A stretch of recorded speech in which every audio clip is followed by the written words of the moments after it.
And we are live. How's everybody doing tonight? My name is Anthony Brian Logan, and you're watching and/or listening to ABL Live. Thank y'all for joining me tonight. You could be almost anywhere in the world, but you're right here with me, live on the show, and I appreciate y'all for that. We got a whole lot going on all over the internets, all over mainstream media, social media, everywhere, and I don't know where to start. First of all, Kevin McCarthy is out, all the way out, meaning out of Congress, effective almost immediately. Who's going to replace him? What does this mean for the GOP in the House going forward? We'll talk about that a little bit more a little bit later. Also, we got to speak on that Virginia House explosion. What was going on there? Of course, that guy was known to authorities. They had been to his house before. Blah, blah, blah. Same old story. We'll talk about that a little bit more a little bit later. Also, we just have some kind of breaking news today. The Las Vegas shooting on the campus of University of Las Vegas, UNLV.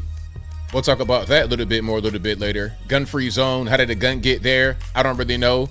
We'll get into it. Also, the border crisis rages on, and you have Senator Dick Durbin and his colleague from out there in Illinois proposing that we bring illegal aliens into the military so they can earn their citizenship. I mean, what could possibly go wrong? We got a bunch of Chinese nationals coming across in highly mechanized ways. People paying coyotes tens of thousands of dollars to get across the border.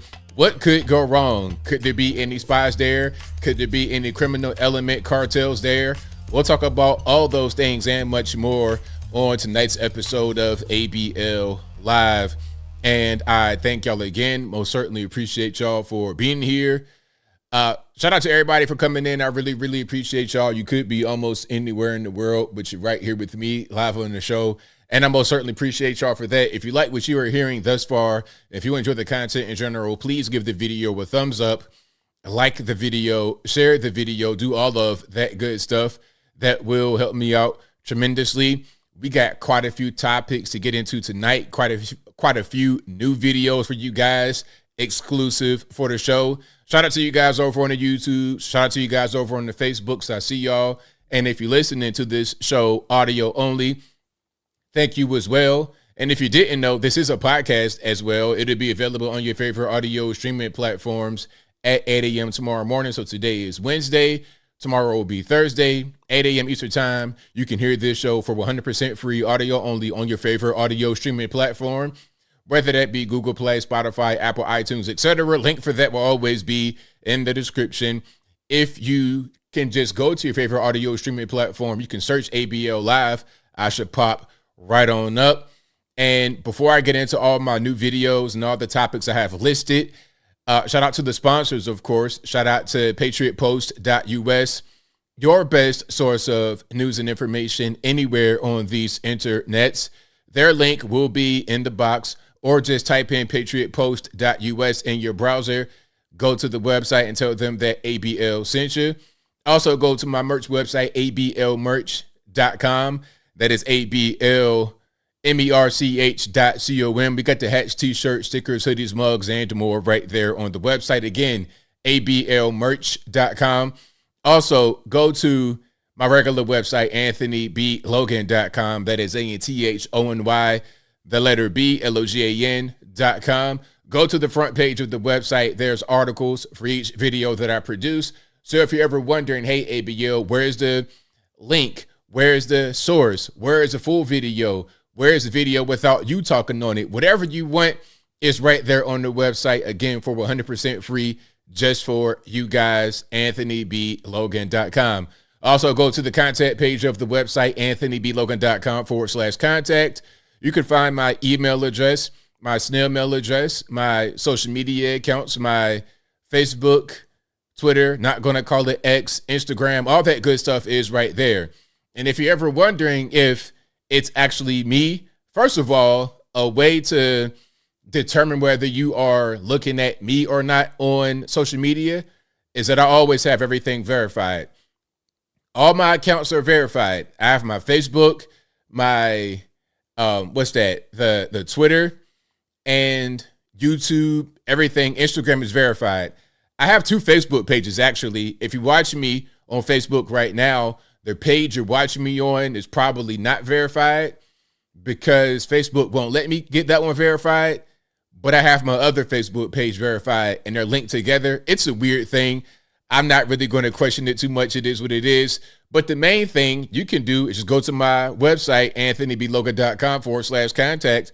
And if my social media accounts are there, then you know that it's me and you're not being led astray. You're not being hoodwinked, bamboozled, or anything of the sort. All right. Let me go ahead and share this right now on my Twitter since I'm thinking about it.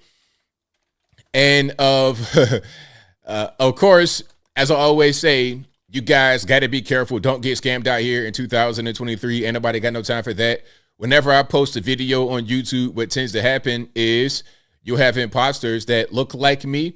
It'll be accounts that may have my picture. They may have a name that looks similar to mine. You may even think, if you're not looking closely, that the account is verified, although it's not. And then they'll say, hey, you know what? If you can send me $5,000, then I can turn that into $5,125. Please don't do that. You're going to get robbed. And don't email me talking about, hey, ABL, you told me that if I sent you 1,000,000 kronas, I'd be able to get $10 back. Look, I didn't do it. That's who you spoke to in the YouTube comments who was posing to be me. This is your warning. Please don't do it.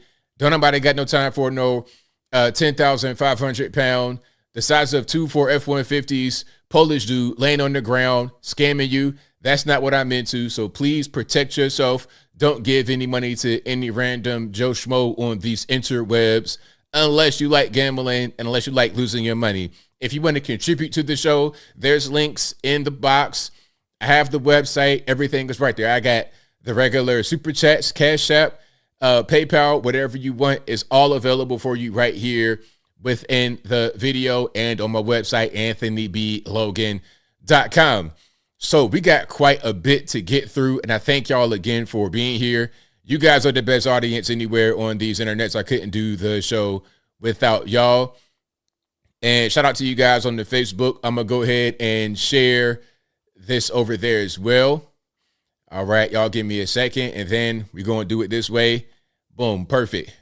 All right, let's get into it. We got quite a few videos to watch. It's a lot happening. Kevin McCarthy, we got the Vegas shooting. We got a lot happening. There's always something going on. And first things first, I'm going to get into a few interesting things. Then we continue to some of the more breaking news and other stuff. All right. So let's check it out. Carolyn says, almost everyone I follow on Facebook have imposters. Yeah, it's crazy. Facebook, Instagram, Twitter, YouTube is crazy. But I try to have everything verified for you guys so you know that it's me. That's a good layer of protection. If people have unverified accounts and the imposters are also unverified, it's easier to fool people that way, unfortunately. But the number one thing you can look for, especially on YouTube, Twitter, is the verification. Instagram as well, verification. I had one Instagram account that was cloning me. They had my picture, a name that was my name, and my videos on their page, and they had 10,000 followers. So if you see that, you would think that it's me because that's a lot of followers for a random page to have. You wouldn't think that a troll page would have that many followers, but they did. What they probably did was build their following up from having girls on there or something, and then they would change it to whatever kind of influencer they wanted to mimic at that point to get people to gain confidence in them, so they would send them money. Number one rule, don't send nobody money on the internet, and if you want to send me money again, there's official ways to do it on my website. If it's not there, then don't trust it. But let's get into some of these videos right here. All right, here's a very interesting one about our man Trump. All right. Now, I'm going to show some of this. I'm going to show you. This is Tony Yayo of the rap group G Unit, and it's going to make sense in a minute. Now, I can't play this video, but after this particular part cuts off, then I'm going to cut to the relevant part, but you'll be able to hear the audio. Shout out to DJ Vlad. Don't give me no copyright strike for the audio, sir. I know you're watching, but let's just listen to the video. Then we're going to get back to the, let's hear the audio. Then we're going to get back to the video. You met Trump before? Yeah, I met Trump when I first got out of jail. He came to Drug Dealer Wednesdays with me and Uke before he was the president. See, you see who I'm sitting next to? Donald Trump. Smell the money. Nigga, to you, know who you with. It's Tony Ayo up in this. I never thought I'd be next to this guy, man. Let him talk. Let him speak. Shut up. Let him speak. I don't think they believe he's here. Mr. Donald Trump, just say something. I'm here, folks. I'm here. This Smell the money. Great group of people. Smell the money. Mr. Trump, are you going to buy my album June 28th? Thoughts of a Prediger Fellow? He's going to buy all your albums? Can you buy it? This is like peak 50 Cent, peak G-Unit. This is right during that time. And you got Donald Trump coming down to the radio station, just hanging out, chilling, hanging out, a man of the people.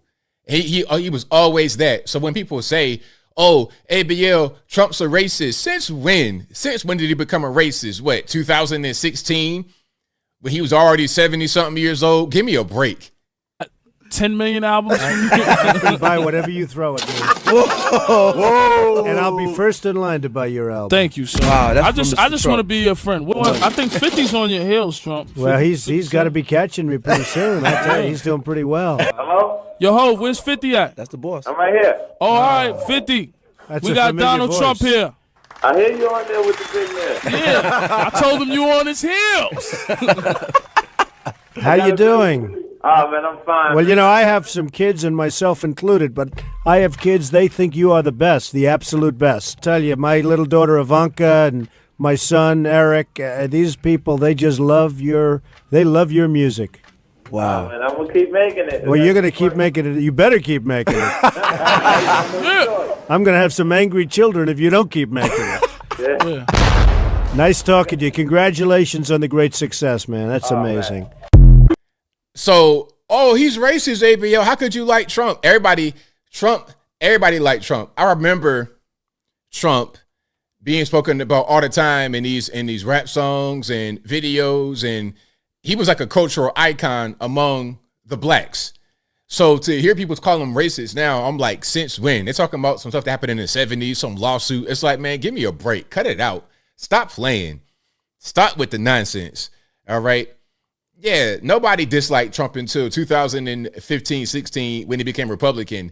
If he was to have his same views and run as a Democrat, he would be loved the same way he was loved before. Guarantee, because talk about Joe Biden right quick before we get to the next video. Joe Biden was more of a conservative Democrat. He authored the crime bill in 1994. Okay, he was the guy that was behind a lot of the more draconian policies. But then he does this transformation. All of a sudden, he becomes more of a liberal Uncle Joe type of guy. It's funny how that works. It's funny how that works. When your history says, okay, I'm going to lock you up, throw away the key. You're getting 30 years in the penitentiary for a dime bag of crack. All right. Now, all of a sudden, I'm the most liberal guy in the world, LGBT, everything like that. Same thing, Barack Obama. Barack Obama was against gay marriage when he ran. But then when he became the president, all of a sudden, he's the guy who brings in gay marriage. Funny how that works. Politics, but whatever. This is why I like Trump, is because he's not a fake person. He's going to be the same all throughout. Love him or hate him, it doesn't really make a difference. He's going to be him. And I can appreciate that more than someone who just flips because they feel like it's advantageous. All right. But let's keep on going here. Now, this is over in Italy. We have more of these people in the road, and I'm going to play this, and I want to hear you guys' opinion. What should be done in this situation? If you were behind the wheel of this vehicle right here, what would be your next move? No,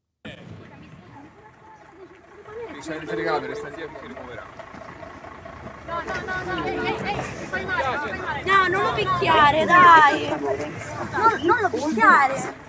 Fatelo passare, Giorgi, fallo passare, dai. Oh! Me lo ammazzi,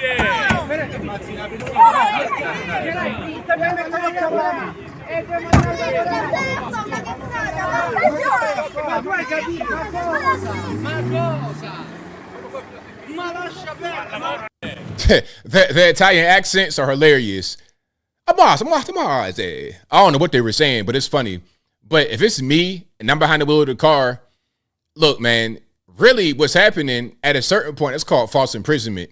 Now, I'm not sure what the laws are in Italy, but in the United States, shouldn't that be considered false imprisonment? I'm trying to go forward and you're not allowing me to go forward. You're keeping me right here. So, I mean, if I go pedal to the metal, then am I in the wrong? Am I like, look, y'all get out the way. I'm trying to get from point A to point B.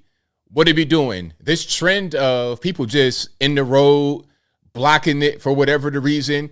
And you're not even on like a major thoroughfare. You're like on this little side street, this little interstate on-ramp type situation. I don't even know what this is over here. I think they might be on the shoulder. Can I at least drive by on the shoulder? I mean, what are we really doing? Get out the way. Get out the road. Pedal to the metal.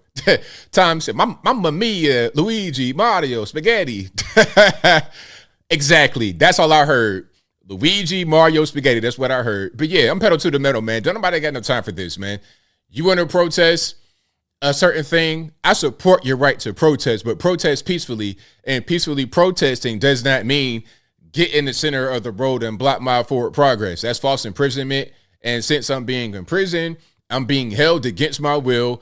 I should be able to go ahead and just pedal to the metal and get to where I gotta go. Simple as that. All right, let's keep on going here. We got a whole lot to get through. Actually, we got a lot going on. And if you like what you're hearing so far, please give the video a thumbs up, like the video, share the video, do all that good stuff, and that will help me out tremendously. We have yet another transformer acting up. And why is it every time I see these transformers acting up, it's always a bunch of male aggression? Always. It's like, are you guys on estrogen or testosterone? Because I can't tell. This looks more like roid rage than anything else. Okay, that's what I'm getting. So let's go ahead and check this out right quick. Now, what we have is somebody getting triggered at a pizza shop owner who might speak about 5 words of English. Hello, my friend. He might only know those words of English. Hello, goodbye, my friend. That's it. And the person is an obvious male, and he's getting upset with the guy for, quote unquote, misgendering him. Let's check it out. Like a girl? I do not understand. You don't? Do I look like a boy or a girl? I am? Me. I think you're a boy. No, I'm a girl. Okay. Okay. What do you think you look like? Sorry. No. Just ugly. Okay. You wanna help me out with this slice of pizza? Here, you could actually have my pizza. Do you like those? Yes. He's so mean I'm not eating his pizza, so you should have it. Oh yeah? Fuck him. You enjoy your pizza. Thank you. Bye. Look at him, he's so mean. Do I look like a boy or girl? He's telling me I'm a man. Come on. Bro, I can hear your voice, man. I don't think I see your face. Like, I've not been able to get a clear shot of your face, but I'm hearing this masculine voice, man. You sound like you sound like you roof houses for a living. You sound like you pave high up mountain roads for a living. You build bridges, dams for a living. Okay, that's the kind of voice that I hear. You got pigtails and this little headscarf on, but come on, man, you're about 6'3", deep voice. Why is there always people that are obvious males that want to play this game with guys who have no idea what's going on? This guy's just behind the counter making pizza, and you're harassing them, putting them on video. It's like, look, man, however you want to live your life, okay, cool. But pardon me for looking at some big 6'6" person, a basketball player, and then I think they are a male. I'm sorry. I've actually misgendered an actual female before. I apologize. The person looked like Sylvester Stallone. I'm in the Subway, and the person making my sandwich, okay, they got the slick back hair. They look like they're about to go into an action movie. Steven Seagal looking hairstyle. And I'm seeing some broad shoulders, square jaw, and I made a mistake. She's like, I'm not a sir. My fault. I apologize. Okay, but the 1993 action hero hairstyle and body type and jaw structure kind of fooled me. It kind of fooled me. I'm sorry. Please forgive me. But I digress. It doesn't take rocket science. Come on, man. He thinks it's funny. Right? It doesn't take rocket science to figure it out. No. Thank you. Enjoy your pizza. Bye. Bye. I'm just telling you, you have to be more respectful. Yeah, you are dumb. You're not embarrassed to be ignorant and rude? This guy has no idea what's going on. It's like you're trying to have this intellectual conversation with this guy. All he hears is gibberish. He don't even speak English really. He might know a few phrases. He's just starting Duolingo. You're trying to have this conversation for what? Let this man cook the pizza and you go about your business. If you want to harass somebody that wants to be harassed, then you go talk to them. You want to go on a TV show, go on a podcast and voice your frustration, then that's fine. I am not good English. I don't buy that for a minute. I think you speak English just fine, my love. Because you understood every other sentence we had. Or maybe he doesn't want to even engage in this. He doesn't want to have a problem. He just wants you to go about your business. You got your pizza, my man. Now go over there and eat your pizza with the rest of the crew down in the sewer. You know, Donatello, Leonardo, Raphael. Go eat your pizza with them and leave me out of it. All right. But it's always like that. And it's to the point now where I'm kind of tired of these people because they always do the same thing. It's always attention grabbing. They're always recording themselves. That's all that it is. It's not even really about anything else. And it's making me think that the whole thing about how they identify, it's purely for attention. No other reason. It's not even like, oh, I really feel this way. This is how I was born. I'm not really buying it at all. Okay. Now, wait a minute. I'm going to show you guys a picture right quick, just so you kind of understand what I'm talking about when I said that the person looked like Steven Seagal from an action movie or something like that. So I'm in the subway, right? I'm getting my sandwich, and behind the counter, there's this young lady, and I accidentally misgendered her. Okay. But she was looking just like this. She looked just like this behind the counter. So all I see is a U.S. Army sergeant from a movie from 1989 to 1994. That's all I see. So in my mind, I'm thinking Steven Seagal. I'm thinking Riggs from the movie with Danny Glover, Bruce Willis. I'm thinking about that. I'm not thinking about, oh, this is a young girl right here fixing my sandwich. The same jaw structure, hairline, facial expression, all of that look just like Steven Seagal. But anyway, I digress. The point is, sometimes I might just get it wrong. And if I say I'm sorry, let's move on and don't hold me hostage and put me on TikTok and try to record me. That's not very ladylike or nice at all, sir. But let's keep on rocking here. Now, speaking of public menaces and nuisances, Philadelphia, there's a ski mask ban, or really it's the balaclava. They call them the poosh shiesties. Okay. Now, the poosh shiesty balaclava became very popular during the scamdemic. And let me just put it up right quick.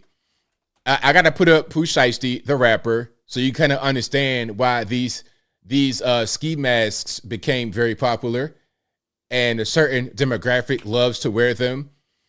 All right, let's check it out. So, as I said in my video earlier this week, this is this fine gentleman right here, this fine, upstanding citizen who's currently in prison on a gun charge, won't come home for quite a while. He was at one point facing a life sentence, but he only did about 5 to 8. He's going to be in prison for quite a while. Anyway, during the scamdemic, he was home. He was not in prison. He became very popular. And he will always wear these kind of masks. So because his rap name is Pooh Shiesty, these masks, the balaclava basically became known as the Shiesty. And these have become very popular all over a lot of urban inner cities. A lot of young black kids will wear these. They wear them to school. They wear them to church, anywhere. They wear these masks. And sometimes you get people to harass you, rob you, or whatever, commit crimes wearing these masks. And it's become a nuisance. And the Philadelphia City Council voted 13-2 to ban them from certain spaces like schools, rec centers, etc. And you know what? Let's talk about rec centers for a brief moment. Then we're going to get into the video. But rec centers. I did an interview with Destiny many years ago that people come up to me in the street and ask me about that. That was 2018, 5 years ago. I did the interview. I remember that like it was yesterday. The interview I did, I was like in the process of leaving, had like an hour to spare, and I had to end it because I had to leave. I had a dinner date, I think. I had to go do something at that moment. But anyway, during the interview, he was talking about, oh, well, you know, these black kids, they got to have more things to do.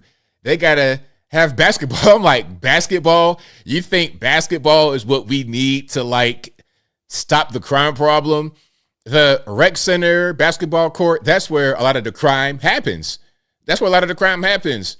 Okay, I've lived in certain places where they have a basketball court right in the middle of the neighborhood, and then there'd be so much crime, they literally would take the hoops down off of the actual off of the backboards, so you couldn't play on the court anymore because there was so much crime and violence that would be attracted right there to the basketball court. So in the rec center, they're wearing these masks, and they know that these are magnets for crime, and it's a way to obfuscate their face and their identity. That's why they're going to be banned in the rec center. All right. But let's get into this right here, this video, and then I'm going to get into a little bit more about this topic. I have a ski mask on. I didn't cause any harm to anybody. I don't plan on causing any harm to anybody. You could get fined $250 for wearing a ski mask in public in Philly. The city council just passed legislation banning these in places like parks, daycares, city buildings, and more. The councilman who introduced the bill says it's centered around a public safety issue. We move forward and we make progress as a people and city when we remove our masks and show who we are with all of our beautiful potential. This speech right here was hilarious. It's like, my man, are we Martin Luther King? What's going on? Am I getting I have a dream speech about balaclavas in public spaces? What are we talking about? This proposal feels more like an attempt to further criminalize young people of color. And guys like this, these are like the worst kind of guys. Guys that kind of grew up in the suburb areas. Man, I know the type. Look at it. Look at his afro. It's misshapen, but you can kind of tell these would be the kind of guys that come in and think they know what's best and think they know about public safety and things of this nature. They don't really understand because they've not really lived in these kind of environments. They empathize from the outside looking in, but they don't understand what's really going on an everyday basis in these communities. Young people of color. The bill was passed in a vote on Thursday. The mayor still needs to sign off, and then it will go into effect immediately. So again, the bill passed 13-2 in the city council. Okay, and then one of the women. And of course, this is Philly, so you're not talking about a white supremacist city council. This is going to be a majority black city council, right? One of the women who wound up voting against the bill said she was leaning for it, but then, you know, her feelings got involved, of course, and she voted against it. But ultimately, this is going to pass, and they also are going to pass a thing like this in Atlanta. I saw something else today about that. Because these masks have become a problem. A lot of these young black kids are going around terrorizing people, committing crimes. And it's scary because, okay, you're getting off of work, you're walking to your house, and you see about 15, 20 of these guys with balaclavas on. You can't tell who they are. You can't see their faces. It can be intimidating. Now, I'm going to kind of give them a little bit of a defense, though. As I said in my video, the reason why this is going on, the reason why they're having to ban these masks now is because these same people, the same city council, are the ones that required them in the first place. Oh, you got to have on the mask if you're in public places, public settings, or you got to, okay, we're going to quarantine you. We're going to shut you down. And if you want to come outside, you got to put on the mask. You got to put on the face covering of some, it's what? That was a language, a face covering. Remember, see, this is why I'm not just going to allow them to get a pass on the whole C-19 thing. What they say? Oh, we got to have an amnesty. What was that? Remember that whole thing? A COVID amnesty. Oh yeah. What? Look, remember this? Hold on. Wait. Remember this thing right here? This is from The Atlantic. This is October 31st, 2022. All right. let's declare a pandemic amnesty. Let's focus on the future and fix the problems we still need to solve. Okay. And is that an olive branch right there in the picture? Oh, how nice is that? Okay. Now, I'm going to read just this little piece right here to show you what they wanted us to believe, to show you what they want us to now just take. After all the lockdowns, the scandemic, people getting fired from their jobs, the forced vaccinations, after all that, here's what they said. Look, in April of 2020, with nothing else to do, my family took an enormous number of hikes. We all wore cloth masks. Wait a minute. We all wore cloth masks that I had made myself. We had a family hand signal, which the person in the front would use if someone was approaching on the trail and we needed to put on our masks. Once, when another child got too close, my then 4-year-old son on the bridge, he yelled at her, social distancing. These precautions were totally misguided. April 2020, no one got the virus from passing someone else hiking. Outdoor transmission was vanishingly rare. Our cloth masks made of old bandanas wouldn't have done anything anyway. But the thing is, we didn't know. But check it out. I knew. You guys knew. So no, there will be no pandemic amnesty. I will never forget. I'm not going to forgive. And this whole thing with the balaclava is going crazy, that becoming a trend. You got these young kids menacing people. The reason why these masks became very popular is because of the scamdemic. The rapper I showed you, Pooh Shiesty, became popular during the scamdemic. And of course, he has on the mask. He's popular. They say, you got to wear a face covering. Okay, I'll wear a Pooh Shiesty. Now kids are wearing it. It's become a trend. It got out of control. And the same people who said put the mask on, I say take the mask off. How about this? The best way to avoid the whole situation would have been to not require the masks to begin with. It's simple. The whole thing was dumb from the beginning. The restaurants. The restaurant was the dumbest thing.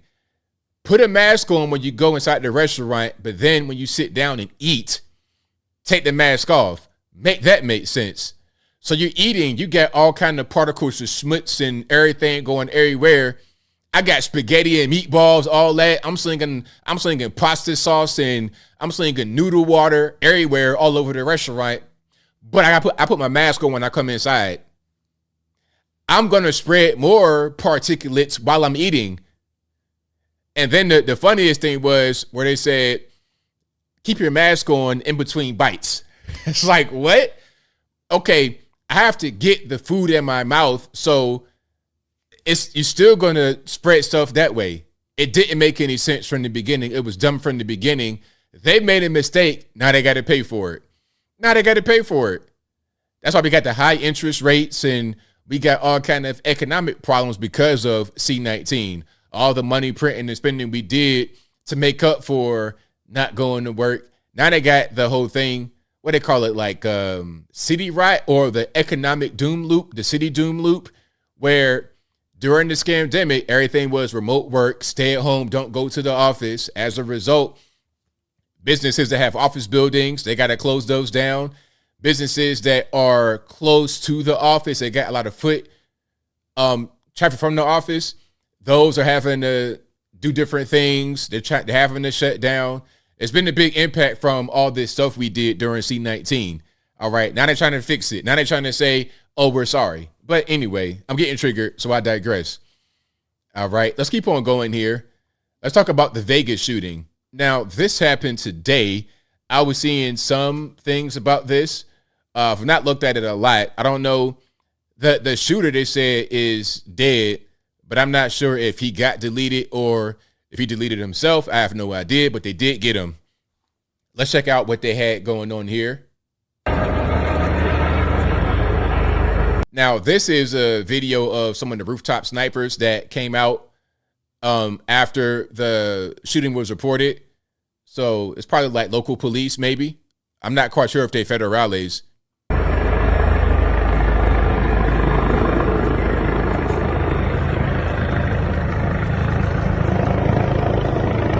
Then they're putting up police tape around it. This is UNLV in Las Vegas.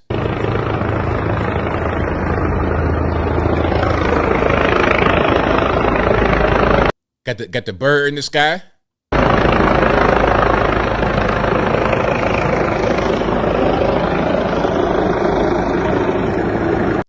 Hey, you know what? That's a great remark right there. One Nation Underground says gun-free zone sign would have stopped him. And the crazy part is that this is a gun-free zone, UNLV. So I guess it didn't work, unfortunately. So that's the scene right there. Let's get to this video here. So there's an active shooter. There might have been two. Might have been two. Second floor B. Hall, second floor, and then at the student union, that's where we were. One of the windows ABL got shot through. We just got out. Yeah, we just got evacuated. Let me just ask you something, just so I have it here. If you don't want to be in it, you don't have to. I'm sure Jess does that. Yeah. Maybe cross shots in first. All right. Yeah. Okay. So just look at me. It's not gonna be live. Give a look. So first of all, what's your first name? Jessica. Jessica. You're a student here. I'm a student at UNLV. What do you know? What did you see? We were in the student union on the second floor, and we heard at the business building, the BEH on the second floor, there was an active shooter. We found out cops were on site, and we just sheltered in place until we were evacuated, and it took about maybe 30 minutes to get us evacuated. Lots of cops on campus. Yeah. They had guns. We all walked out of the building, hands up. We went through the student union. We walked past one of the windows. The window was shot through.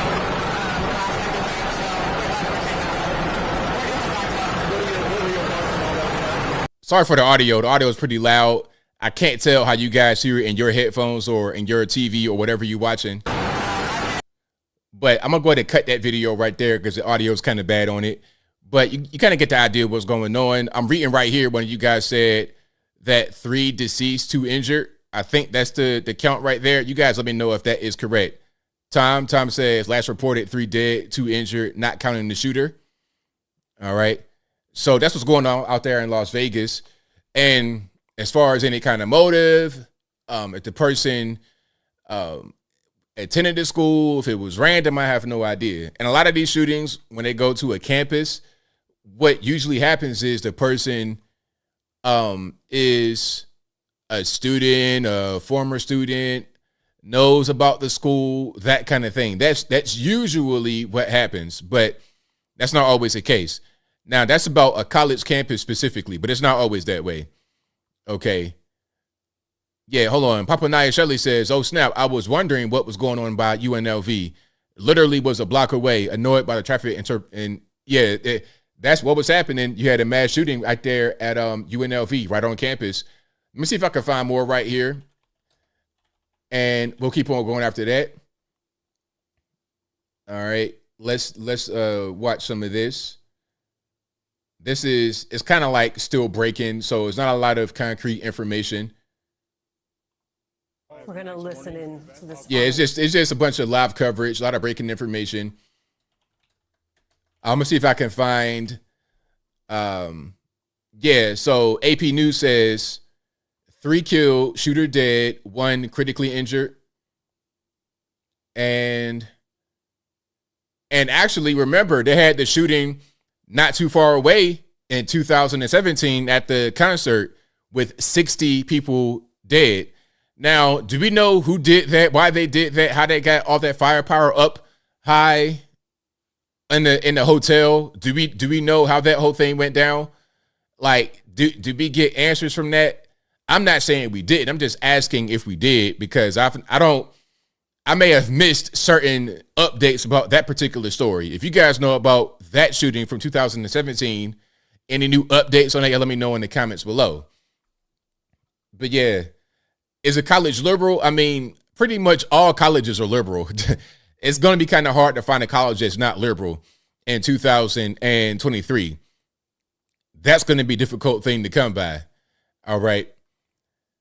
So that's pretty much what it is. And of course, prayers out to the families of those who are lost and those who were injured.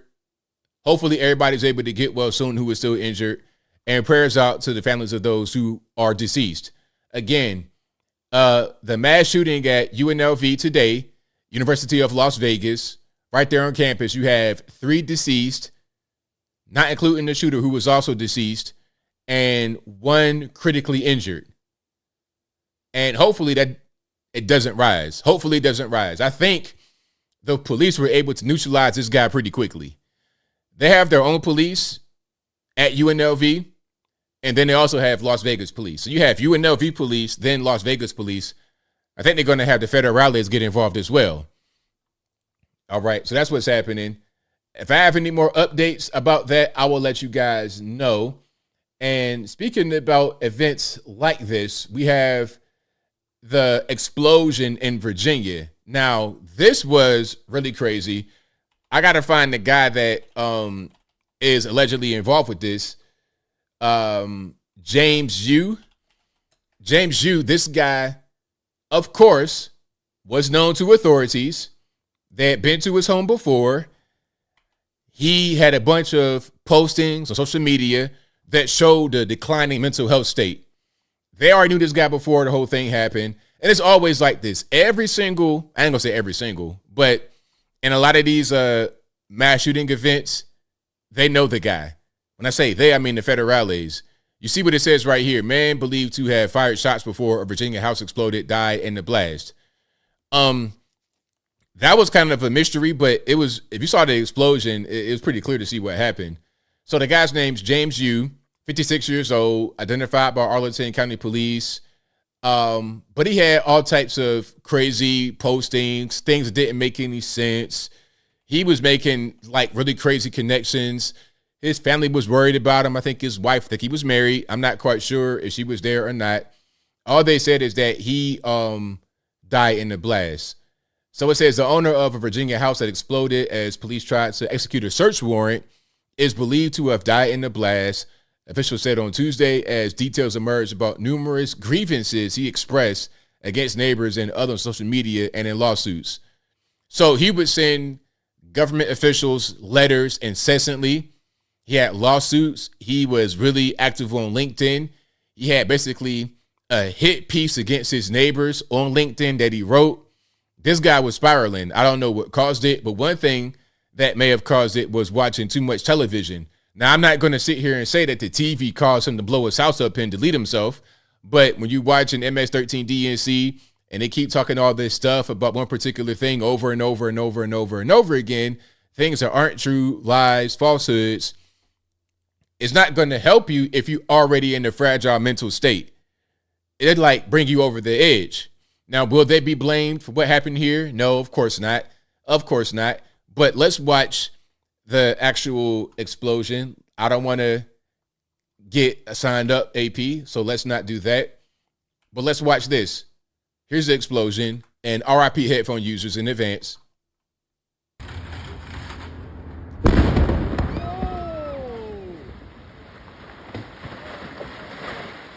Of course, he's Asian. Yep. I got to find a picture of the guy. I'll play this one more time for you guys.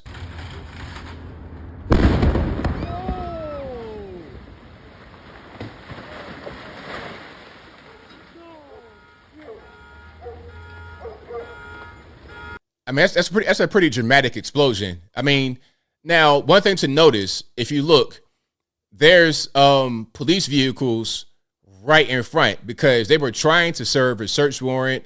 I think they were trying to get him to come out. Maybe he had fired some rounds with his gun before the actual explosion. So now it's like a barricade type situation. They're trying to get him out the house. They're trying to get him to comply. They're kind of like doing negotiations with him. You see in vehicles right here, right in front. Now you're going to see the house blow up. And I think he fired a flare gun inside the home, which caused this whole thing to just go up.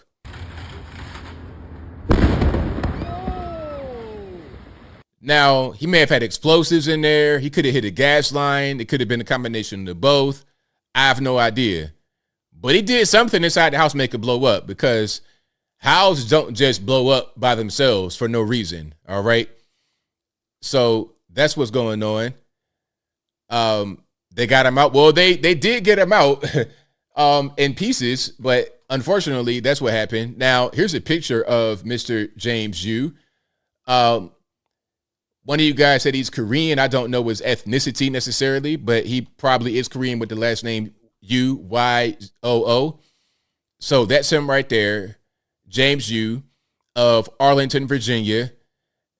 Again, he was very active on social media, LinkedIn, things of this nature, big online presence, and he was known to the authorities.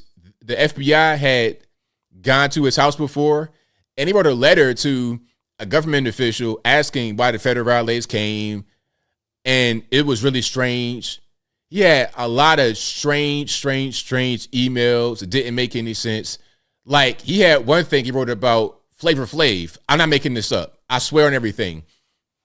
He wrote some kind of letter to somebody, or it might have been a post on social media about Flavor Flav, the rapper from Public Enemy. So he went to the Milwaukee Bucks game, Flavor Flav that is, and sang the national anthem. I played it on stream one time. Now, he has on a Milwaukee Bucks basketball jersey, and he has on this infamous clock and medallion. Matter of fact, I'm going to show Flavor Flav right quick. And I know this is crazy. We're talking about a guy blowing his house up, sending letters to the government, and then I'm bringing up rappers. This guy was talking about this. So I'm not getting off topic here. Let me just bring him up, and then I'm going to show you kind of what was going on. And he tied Flavor Flav wearing a clock medallion with a Milwaukee Bucks jersey on to something about himself. Talking about Asian hate. It was really weird. So you see what he has on, right? Milwaukee Bucks basketball jersey. You see the word Milwaukee on the front, and part of the word is covered by his infamous clock and medallion. He's been wearing different incarnations of the medallion since the 80s with Public Enemy. That was his whole thing. Now, you have the letters M-I and then at the end, K-E-E. This guy, John, you had this letter breaking this down, talking about the words M-I means something and K-E-E means something. It's about anti-Asian hate. And he was quoting, I forget who it was. You guys might know who I'm talking about. He was quoting one particular person. I forget. He had this whole page about this picture. The guy was completely crazy. So, of course, a guy who has that kind of thing going on with himself might go off the deep end and blow his house up. Okay? Yes, very paranoid. Very, very paranoid. Matter of fact, hold on. I got to find that particular post from John, pardon me, not John. John Yu is an actor. I'm talking about James Yu. Okay, let me see if I can find that right quick, and then we keep on rocking and rolling. If you like what you're hearing so far, please give the video a thumbs up. Like the video, share the video, do all that good stuff. That'll help me out tremendously. All right. I might not be able to find it. Yeah, but he was all over the place. He was really just a mess. All right. I have some of the stuff that he wrote here, but I don't have everything. Oh, here it is right here. Here it is. Robbie Starbuck, thank you, man. You had this already posted. I'm going to show you this, and then we keep on rocking and rolling. Just so you know, I'm not making this up. I'm not just saying things just to say it. Then we'll keep on moving. We got a lot to get through. All right, here it is. Perfect. So, watch this. This is him, James Yu. From a few days ago, witness almost all-white owned NBA allowing messaging. Flav, former member of Public Enemy, wearing M.I. Clock Key Buck shirt. I didn't make this up. I told you on everything. M.I. Impossible Spies versus Key. K.I. my father's first name. Proxy for Asians in this instance. Bucks, like does defendants. K.I. Age Public Enemy. Blacks conspiring with whites to suppress Asians. Wow. Hypocrisy smells like fake bologna salami mortadella. Completely crazy. Completely crazy.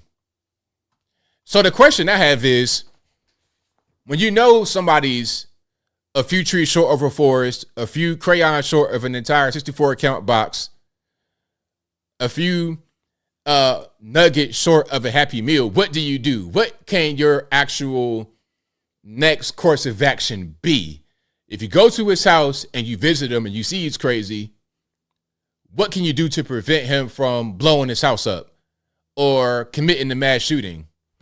I don't have the answers, but I'm just asking the question. All right, let's keep on going here. We got a lot more to get into.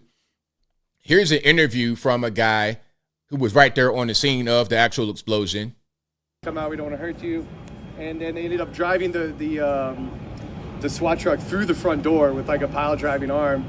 And at that point, he started firing a weapon back. I mean, I believe it was like an AR. It was a high caliber weapon. It's not a flare. They shot flares at the beginning. He was not shooting flares near the end. They started returning fire with non-lethal weapon, with a non-lethal. They kept saying non-lethal. They're shooting a shotgun back into the windows, blasting out the windows a little bit, and then at that point they reversed the truck back. They kept trying to yell to him. He sounded like he was trying to say something back, but they were like, "Look, we can't hear you. You know, please come out. We won't get hurt." And at that point, they reversed back and they changed the angle of the truck, and they were going to try to take out the window, the front window there, tell them to back up from the window. And at that point, they were driving forward to the window, and that's when the whole place went up. I mean, just absolutely. I mean, you saw the video. It was. Come out. We don't. Now, one thing I want to talk about is the guy. You see him smiling right here when he's talking about it. That's a common response when you see something like that. I mean, when you see a house blow up, like you see the whole thing play out. You see the police interacting with them, trying to get them to comply, and then the house right in front of you just blows up, and you know that he's dead. Your adrenaline's pumping. Your heart is pumping through your chest. Your heart is like about to jump out of your chest. So this is a common way to respond. This kind of expression was also seen at the UNLV shooting today when they were interviewing some of the people that were on the scene, some of the young people, the students and bystanders. When you see something like that going on, it's your body's going to react a certain kind of way. And that's typically what happens a lot of times. All right. That happens quite a bit. I've been in that situation. I've been in shoes like that, kind of similar to that. Not quite like seeing the house blow up or seeing a mass shooting, but I've had things like that happen where you respond that way. All right. And I saw somebody just said that there was a shooting in Nevada. I covered that a little while ago. For you guys just now coming in, there was a shooting at in Las Vegas at UNLV, University of Las Vegas, where you have 3 deceased and 1 critically injured. And I think the 3 who are deceased does not include the shooter, who was also dead. I don't know if the shooter deleted himself or if the police got him, but either way it goes, the shooter is dead. And I think it was just one person that was the shooter, but that's still a developing story. We could find out more later on tonight, tomorrow morning, throughout the rest of the week. That's all I got right now. Now, I'm going to move forward here. We got a lot of videos that I got queued up. So I thank y'all for rocking with me. I really, really appreciate y'all. Let's talk about this person who is trying to be a rising star in the Democratic Party. She wants to be the black version of AOC. This is going to be Jasmine Crockett. Okay, now I showed you guys Miss Crockett before when she defended the white man, Joe Biden, with all her might. It was crazy to see it because of the context. But let's watch this right here. She's talking about Transformers and school sports. All right, let's check it out. Organization, the Heritage Foundation, loves Texas. Ooh, they love Texas. They always sending us some nonsense bills that somehow set this country on the wrong trajectory. They send them to Texas. They send them to Florida. Every deplorable state that we can think about, they usually coming out of y'all's think tank. But nevertheless, when we talk about protecting women, what we've seen is, say, in the state of Ohio was one of the most recent states when their lawmakers didn't have the courage to do what they needed to do because, of course, we believe in gerrymandering. And because we believe in gerrymandering in this... Point of order. I moved Please to strike stop my her time. I moved to strike her words, deplorable states. That's not a point of order. Let the gentlelady proceed. The committee will suspend. Whoa, whoa, whoa, whoa, whoa, whoa, whoa, whoa, whoa. The committee will suspend. Just hold. Slow. Boy, oh boy. But all this extra stuff right here is an act. This is an act. This is not, I'm not really believing this. You don't if you are in Congress, you don't act this way. That's not what you really do, in my opinion. Organization, the Heritage Foundation loves Texas. Ooh, they love Texas. They all. This is fake. You're just trying to put on a show to become very popular. I'm not really buying it. That's not how you really are. And I see that so much. So it's like my man earlier with the Islamic cloth on or whatever. It's all just a game. It's a game. Politics kind of sucks at a certain point because it's so many games being played just like this. All right. But that's your friend, Jasmine Crockett. We're going to keep on going here. This is Fatima Goss Graves, National Women's Law Center president and CEO. And her husband is on it, DOJ, and is prosecuting J6 protesters, just so you understand what's going on. And success in school sports depends on a whole range of factors, including how hard you work and coaching and access to really good resources and facilities. And trans students participate in sports for the same reason as their kids, because it is fun, because it creates belonging and community, because it teaches so much about persistence and leadership and discipline, unless they learn to lose gracefully, hopefully. And often they learn to win with dignity, hopefully. They learn to do the sort of work that means... Hey, if your daughter goes up against a big 6'4" biological male in sports where it should be just women only, just lose gracefully. Lose gracefully. You know, look, it's not unfair because this big 6'6", 275-pound cut up biological male identifies as female. So if you lose, okay, you're playing basketball, you get a 360 dunk, boom, right in your face from this LeBron James built biological male. Just lose gracefully. It's okay. Don't worry about it. You have higher grades and stay connected to school. I want every kid to have that chance, to have the chance to play. So I feel compelled to just end my testimony with a few ideas for the committee to pursue if it really wants to work on this issue. We could make it safer for student athletes who report harassment and sexual misconduct. We could address resource So, I mean, that's that. That's what's going on with the whole Transformers and sports. Just lose gracefully. It'll be okay. Don't even worry about it, which is a crazy thing to say. It's totally crazy. I mean, at that point, what's the point in having gendered sports at all?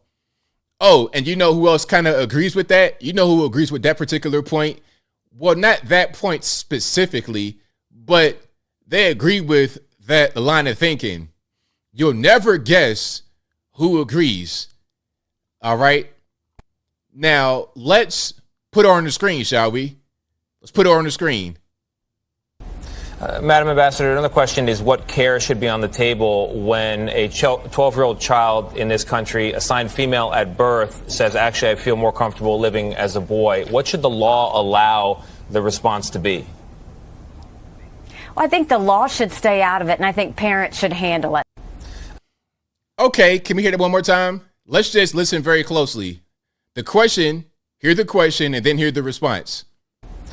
Madam Ambassador, another question is what care should be on the table when a 12-year-old child in this country assigned female at birth says, actually, I feel more comfortable living as a boy. What should the law allow the response to be?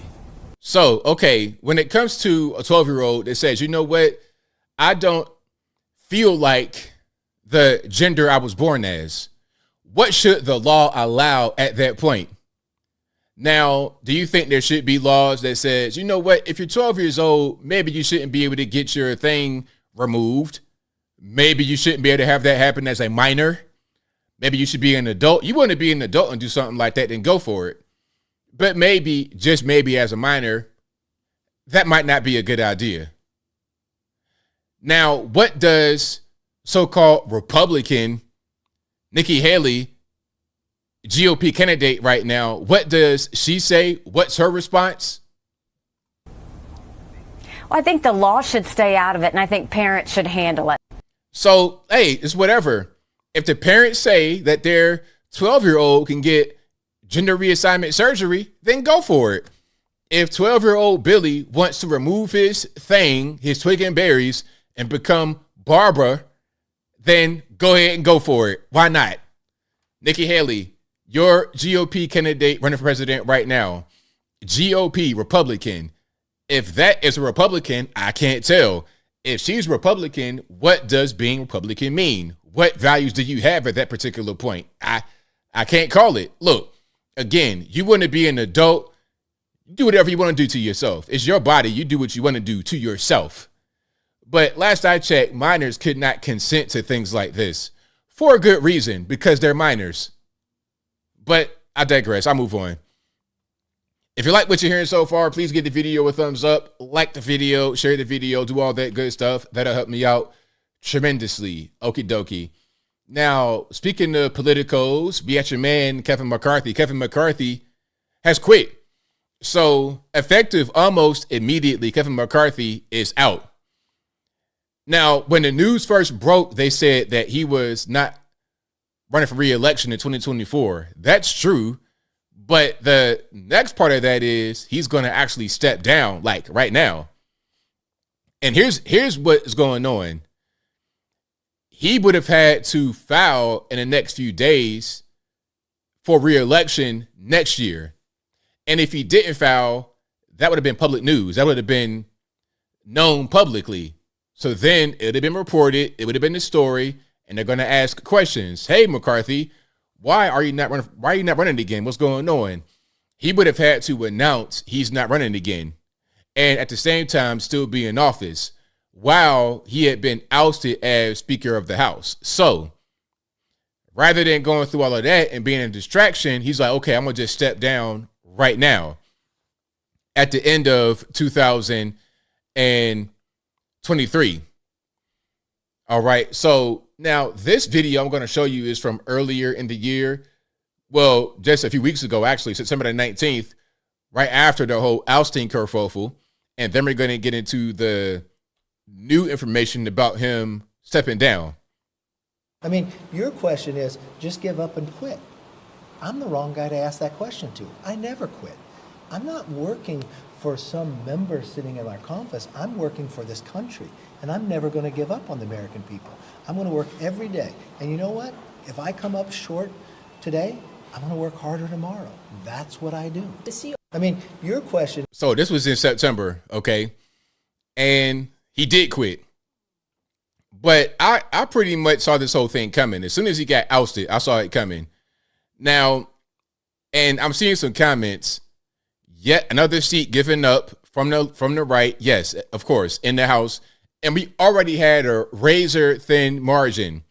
Razor thin.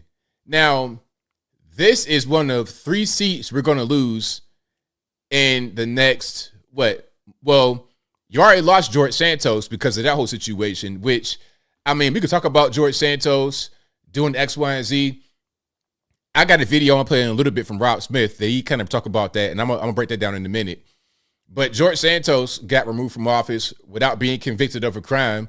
There's allegations and reports and some weird stuff going on, but I don't think anybody has been removed from office without an actual conviction, aside from something in the 1800s. And the last guy to get removed from office was in 2002. And he was convicted of crimes first before he was removed. All right. That's what happened with him in 2002 in Ohio, 21 years ago. George Santos, no conviction, allegations, an ethics report, and he gets booted from office, losing the seat. Kevin McCarthy, you take him out of the way as Speaker of the House, and you put in Mike Jones, Michael Jackson, Michael Jordan, whatever his name is, you put him in there. And he's not even doing a good job, right? So what was the point of doing that, Matt Gaetz? Matt Gaetz is a moron. I do not like Matt Gaetz. You guys are going to know more about, you guys will find out about Matt Gaetz. If you think Kevin McCarthy and George Santos, if you think these guys are bad, they have nothing on Matt Gaetz. Matt Gaetz, I hate. I really do. I'm sorry. You guys are going to find out soon enough. But I digress. Matt Gaetz is a whole clown because this did nothing to help anybody. And we're losing somebody else in Ohio because this guy decided to become the president of Youngstown University in Ohio. Well, he get paid $415,000 a year versus the $174 he gets paid right now. And in order for him to take that job, you got to be out. If he wants to be that role, he's got to be in that role by March 15th. So he's going to step down in January. So you losing the Ohio person, I forget his name. You losing George Santos and Kevin McCarthy. Kevin McCarthy will be replaced in a special election, but here's what's going on with that.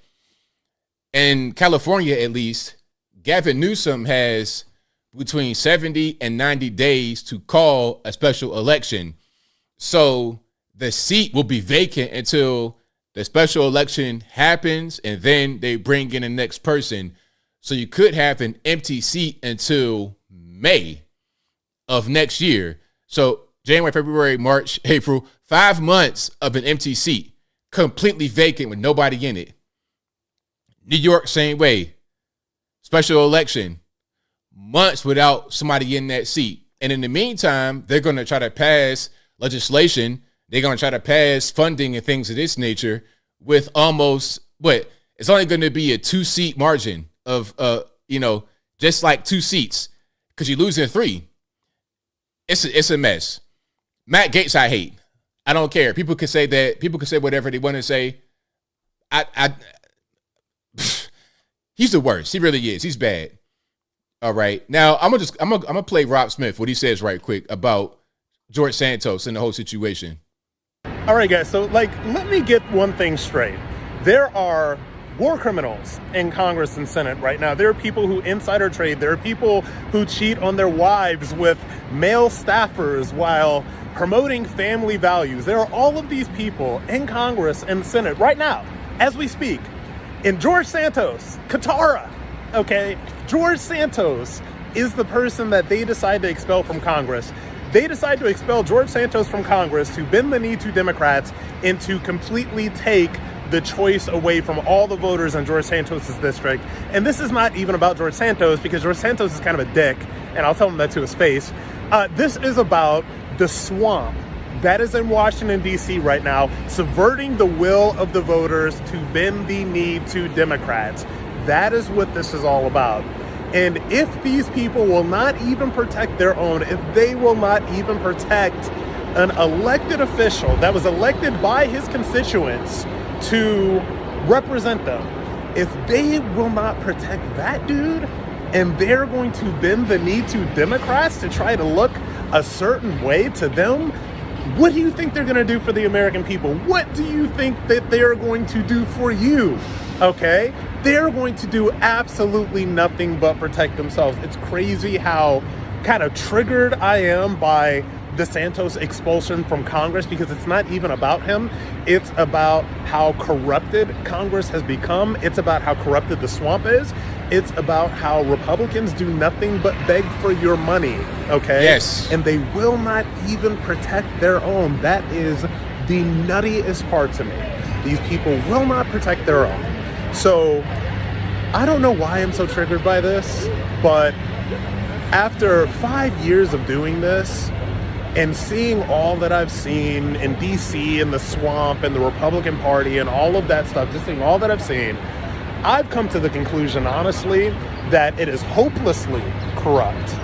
There is no changing it. America First is dead, all right? Because anybody that comes into Congress as America First, if they're not playing establishment games, they're going to get booted out. Just like George Santos, these people will not protect you.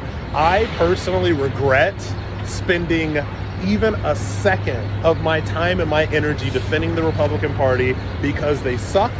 They're losers. They won't stand up for me. They won't stand up for the people that are supposed to represent you in DC. The only thing these people stand up for is themselves, their money, and their re-election. There it is. Shout out Rob Smith. That was a great word from my friend Rob Smith. 100%. He's right on point. They ask for your money all day long. Ask for money. And they don't do anything with it. See, this is part of the reason why I'm boycotting the RNC. The whole debate state. I'm not even gonna. I'll watch some of the highlights, but I'm not gonna I'm not going to stream anything. I'm not going to really support them because they're openly hostile against people like me that could actually help them. It's like they don't even really want to win. All they want to do is get money and get power. They don't really care about you. Now, there are some who care about you, but now they got to go through the minefield of DC and how corrupt it is. Madison Cawthorn, where is he? Madison Cawthorn was a rising star. Remember him? Where is he at? Have you seen Madison Cawthorn at all in the past couple years? Where has he been? You know what he did? Snitched about some of these little underground parties that they have in the Republican Party.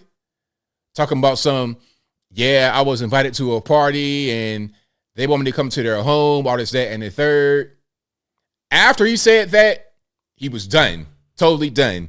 Now, George Santos is a nut and a creep, but he had a conservative voting record. Very conservative voting record. So do you want to throw him away with no conviction to look good for them? Meanwhile, they got some of the most corrupt people in this world on their side. Ilhan Omar got married to her own brother. That should have been enough to get her removed from office. But did it? Nope, sure didn't. Sure didn't. She's still there and speaking, going on TV, getting money, and will still be there. They do whatever they want to do. The Clintons can delete people allegedly for years and still stay in power. This dude, George Santos, did some corruption, and without a conviction, without anything other than an allegation, he gets booted from office. And then, hey, but vote for us. We're going to do what's right for you. I can't tell. I can't tell. It's weird. All right. But if you like what you're hearing so far, please give the video a thumbs up. Like the video, share the video, do all that good stuff. That'll help me out tremendously. And George Santos is a nut, is ridiculous, but he didn't delete anybody like the Clintons did, allegedly. He didn't fly on Epstein's jet and go to an old private island like some did in government, allegedly. He didn't do anything like that. All he did was put on drag queen outfits and buy Fendi with his campaign money. Is it that bad when you look at when you put it next to deleting 15 people over 20 years of time? Whatever. You know, who am I? What am I talking about? I don't know what's going on. All right. Now, we got a lot to get through, actually. We got quite a bit to go through. All right. Let me go here, actually.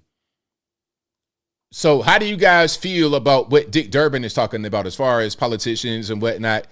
Dick Durbin was talking about, we have the border crisis happening, and we all know what's happening with the border crisis. Matter of fact, hold on. I want to show one video about the border crisis that's pretty important. Okay. This is happening, and Dick Durbin, the senator from Illinois, a Democrat, wants to do something to try and fix it. Now, check this out. It just streaming across like water through a funnel. Check it out.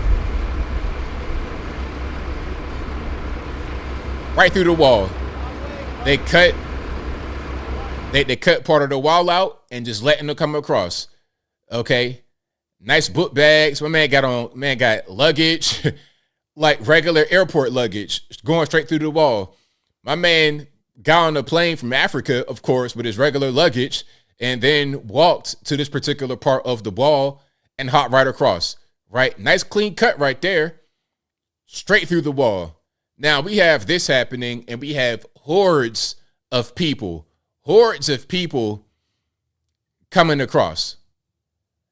And the question is, where are they going to go? How many of them are there? Dick Durbin says, you know what? I got a solution. I have the solution. Let's have some of them join our U.S. military for citizenship. Now, this is a thing that's been going on in our country before. There was a program under W. The program started under W to, quote unquote, fight the war on terror, where if you were here as a non-citizen, and that can mean different things. You could be an asylum seeker. You could have a green card. You might be straight illegal, possibly, allegedly. But a non-citizen, if you were here as a non-citizen, you were able to join the military and possibly gain your citizenship. That was ended under Barack Obama in 2016. But it was an active thing in our military under W until Obama. Now they're trying to bring it back. But the problem is we have a lot of people who are being sent here strategically. A lot of Chinese coming across, a lot of war-age males coming across. So many of them may be ripe to join the military. They may have spotless backgrounds set up by the Chinese Communist Party. And then once they get into the government, then they become spies. There are spies here already. We've seen Eric Swalwell with Fang Fang. We saw that going on. Then we saw two other guys who were spies for the Chinese Communist Party. There was another guy who was a spy for Cuba. We got spies in the country, and then the border is just being flooded with a bunch of these people. You have no idea who's coming across. Now, Dick Durbin says, in this time right now, let's bring back the George W. Bush policy of bringing in non-citizens to the military to then have them become U.S. citizens. What do you guys think? Let me play the video right quick. Let me keep on going. My colleague from the state of Illinois has legislation which addresses one aspect of that. Her bill, and I hope I describe it accurately, says that if you're an undocumented person in this country and you can pass the physical and the required test, background test, the like, you can serve in our military, and if you do it honorably, we will make you citizens of the United States. Do we need that? Do you know what the recruiting numbers are at the Army and the Navy and the Air Force? They can't reach their quotas each month. They can't find enough people to join our military forces. So what do you guys think? Do you think that that should be what we do? Bringing in non-citizens? Now, I got to play a clip because I was just talking about Fang Fang. I got to play this clip right quick before we move forward. All right, hold on. Give me a second. Let me get it queued up. There we go. Thank you, Mr. Chairman. Ms. Rodriguez, I apologize that you had to. You're here for a hearing on the border. They don't want to talk about a border. Mr. Swalwell is down there. Obviously, everybody knows he's made some comments. He's got a checkered past. He's alleged relationships. A checkered past? I would ask. It's my time. Alleged affairs, relationships with No. Yum Yum. You don't get to say that. He had alleged relationships with Yum Yum. Oh, I get triggered. Yo, there, cussing. You can't say that. You can't say that S word. I asked the gentleman's words to be taken down. Hold on. We gotta run that back. Because I forgot about the confrontation part of this clip. You gotta run it back. Thank you, Mr. Chairman. Ms. Rodriguez, I apologize that you had to. You're here for a hearing on the border. They don't want to talk about a border. Mr. Swalwell is down there. Obviously, everybody knows he's made some comments. He's got a checkered past. He's alleged relationships. A checkered past? I would ask. It's my time. Alleged affairs, relationships with Yum Yum. You don't get to say that. That's not true. He had alleged relationships with Yum Yum. I asked the gentleman's words to be taken down. You don't get to say that. I asked the gentleman's words to be taken down as casting a slur on another member. Yum Yum is crazy. Well, I am here. He's making. And nobody said he was racist for that, because how are you really going to defend? I mean, Eric Swalwell can't defend what happened. I mean, you had a whole spy up in your bedroom, sir. You're a whole national security risk. So don't get mad at me talking about Yum Yum. How about focus on yourself and not falling victim to a whole honeypot from the Chinese Communist Party? How about that? Worry about that first rather than me saying Yum Yum rather than Fang Fang. What's the difference? I can't tell, but I digress. If you like what you're hearing so far, please give the video a thumbs up, like the video, share the video, do all that good stuff. That'll help me out tremendously. Now, some of you guys say that we should do the whole thing of bringing in non-citizens to the military so they can gain citizenship. But the question is, how do we know who we really have? We're getting thousands upon thousands of these people every day coming to and or across the border. And I think it's strategic. They're not just coming across from Mexico. They're coming from all over the world. And they're coming for very specific reasons. Now, if they hear, if they hear about, hey, you know what? If you come to the country and you're military age, you can join the military and gain citizenship. What's to prevent China from sending specific groups for that purpose? Like that movie, what was that called? Salt? Like a whole, a sleeper cell or groups of sleeper cells. And one thing I wanted to say in my other video I made, one point I wanted to make was people always ask about the military turning their guns on United States citizens. If there was some kind of rule that came from the federal government, would it be enforced by the military on U.S. citizens?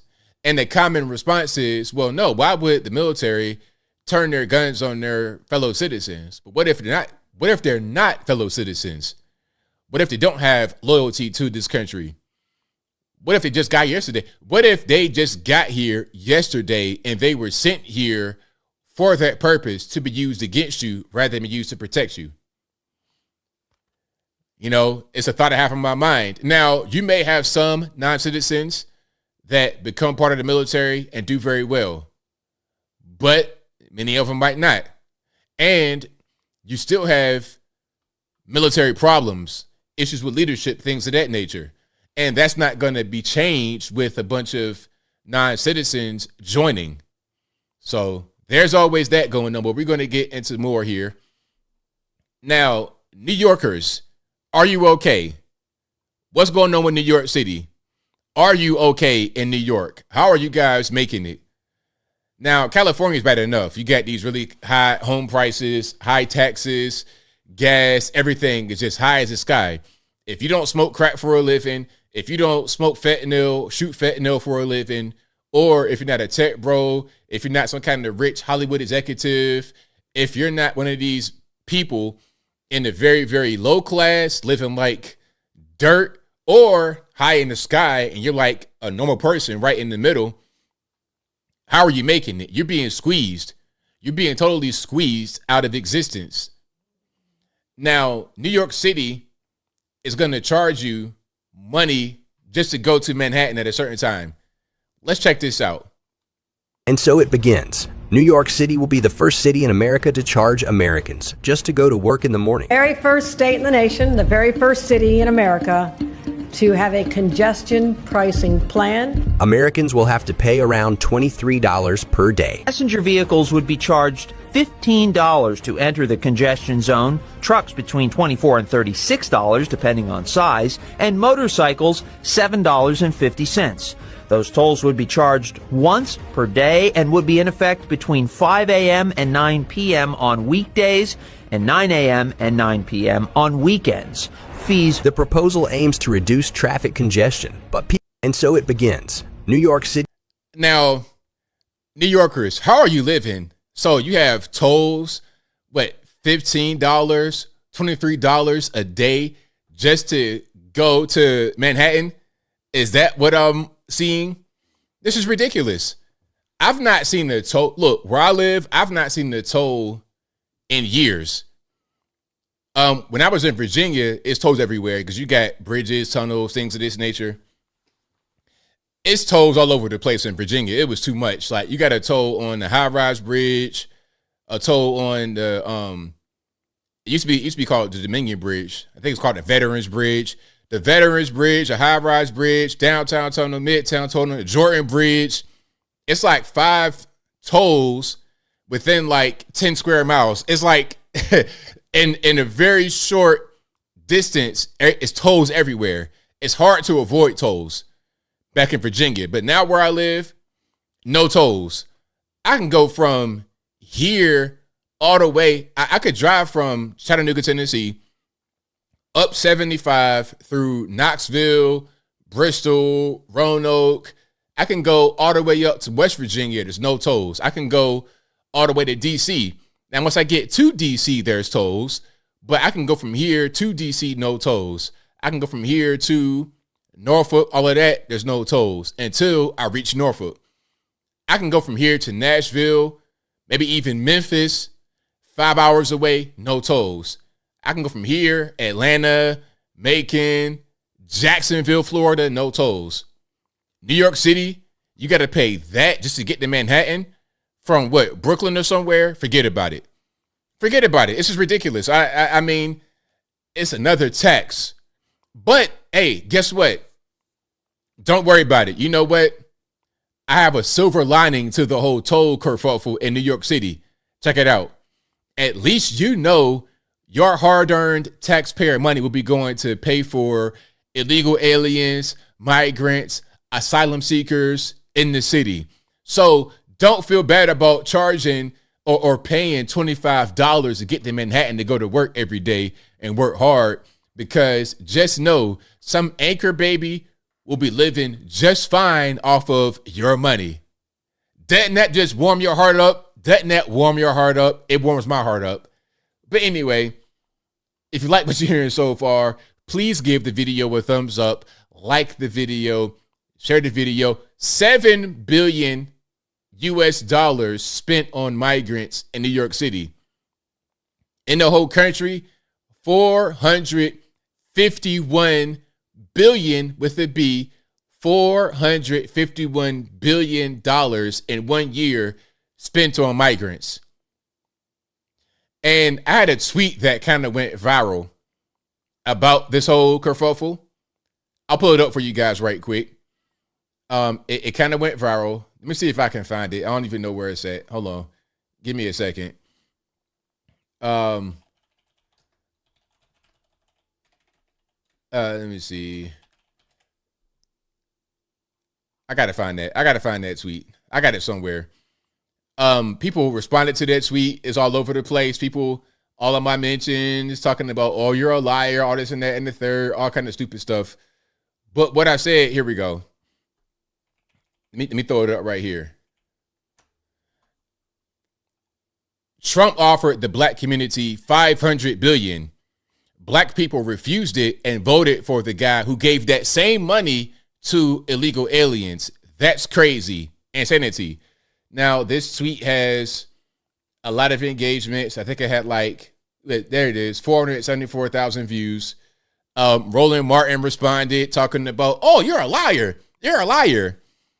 It's funny because Roland Martin responded to my tweet calling me a liar. Then his producer sent me an email talking about, hey, you want to come on the show? I'm good. No, thanks. I'm good. I don't like them kind of environments. I don't even really want to deal with it. And why not just ask me publicly to come on the show rather than sending me email behind the scenes, trying to be sneaky, trying to be phony? Okay, you want those views and clicks and whatnot you would get from me being on there, but I'm good. Okay, but check it out. $500 billion is pretty much what they spent on the illegal aliens. People asking me, hey, you know what? The budget from the feds on like $560 billion. How are they going to give black folks $500 billion? Same way they gave it to the migrants. They spent $451 billion and counting on the low end on migrants in 1 year. So if they can do that for the migrants, they can do it for whatever Trump proposed with the Platinum Plan. You know, it's so dumb. Like, you refuse that, and that same money that you're going to pay your taxpayer money for goes to illegal aliens. But whatever, you know what I mean? And people say, well, Republicans you got do better with outreach. Outreach, we're giving you we're giving you the plan forward. It's right here. All you got to do is just vote the right way. Nah, Trump's racist. Since when? 2016. Why? Because of a 1971 lawsuit. You can sue anybody for any reason whatsoever. Anybody. You could get sued. I always talk about this one lawsuit of Nick Cannon when he was married to Mariah Carey. Their nanny sued them because she said their baby at the time headbutted her and caused her pain and suffering. A nanny said a baby, Goo Goo Gaga, a little baby, headbutted her in the chest, I think, and caused her pain and suffering, so she sued. You could sue anybody for any reason. And at a certain point, rather than going to court and going through all the motions and spending money on lawyers and, okay, take this money and settle. That's how it is. A baby, Tara, yes. Goo goo gaga, infant. Matter of fact, hold on. I'm going to find that just so you can fact check me. I'm going to pull it up right quick. Mariah Carey, baby suit, nanny. All right. Now, let me see. Yeah. Hold on. There's a lot, actually. Yeah, grueling overtime hours, no pay, all kind of stuff. I gotta find the hit, but I see the whole thing about the nanny. It's all kind of stuff. But there's a whole lot going on here. Sued by the nanny. There's a lot in there talking about the bodyguard threatened her and she worked long hours. Basically, you can get sued for whatever. For any reason, you can get sued. It doesn't mean that you did anything. Okay?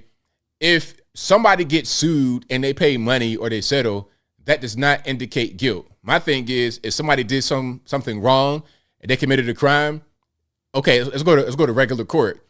People a lot of times don't want to do regular court because they often can't get paid from that. They rather get the money than have you go to the penitentiary.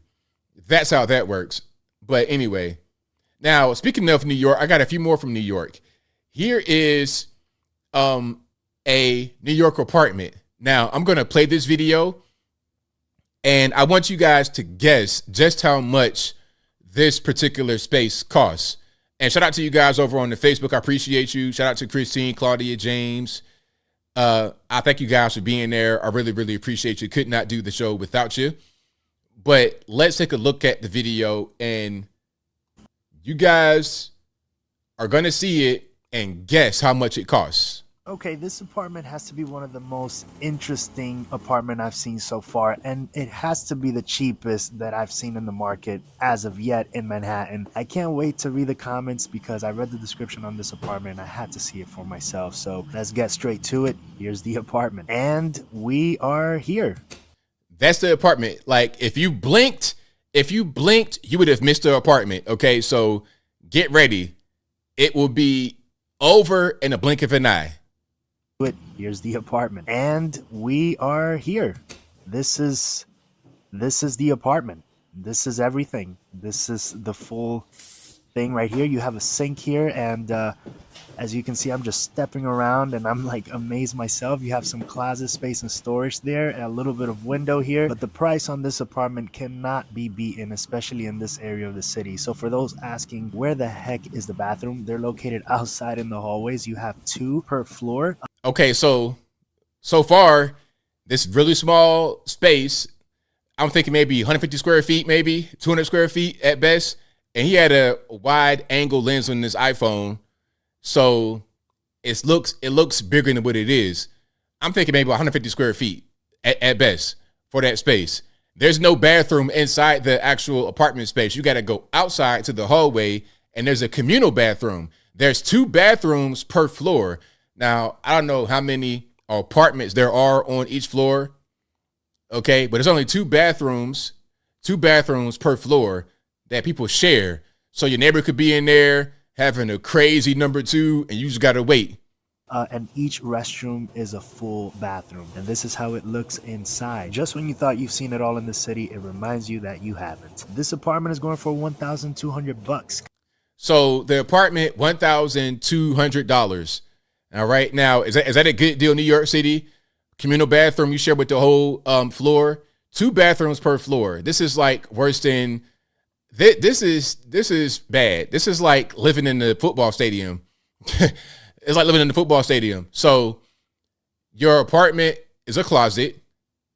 You have enough space for maybe a bed in there. No bathroom inside the actual apartment. You got to go outside for a public restroom where you're going to shower, shave, whatever in there. Well, you got a sink in the other place. You might be able to shave in there, but if you want to actually wash your body, use the bathroom, yeah. So is that cheap? Is that a good deal? Really? It's not terrible for real? Wow, that's crazy. Is that a steal from New York City? Wow. That's crazy. Wow. Thought it would be a lot more. Who's cleaning the bathroom?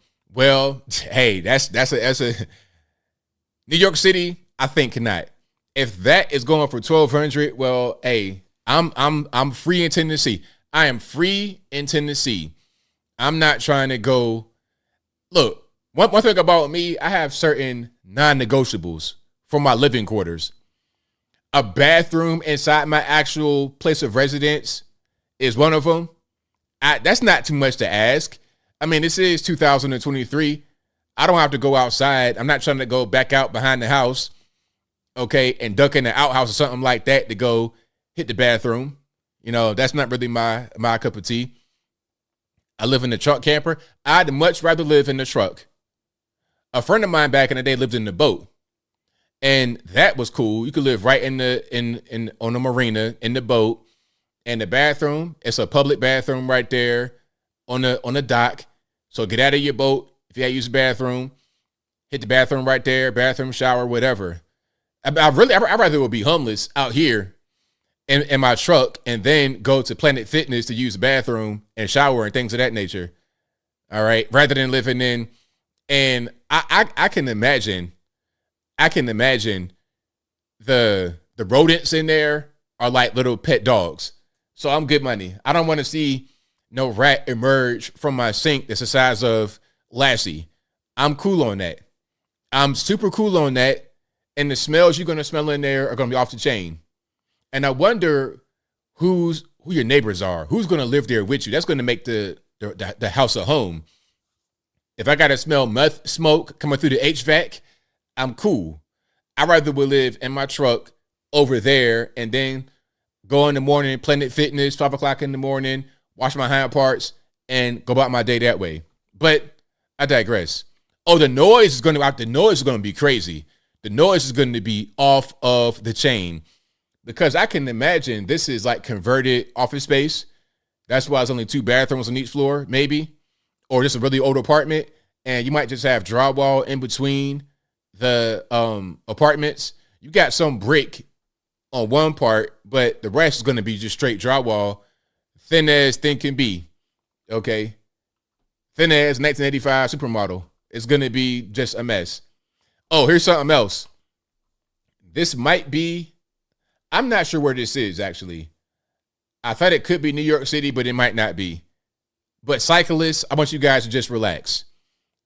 I have nothing against guys that ride their bicycle in the city. But please, guys, relax. Just chill. It's okay. You don't have to be this aggressive. You could kind of like take it down a little bit. Take it down a couple notches, and you'll be just fine. All right, let's check it out. That's not. All right, give me a second. There we go. That's not dangerous at all. Great job. Have your dog just sit on the bike lane. It's a great parking spot. Great job. Man, that's a nice bike you got there.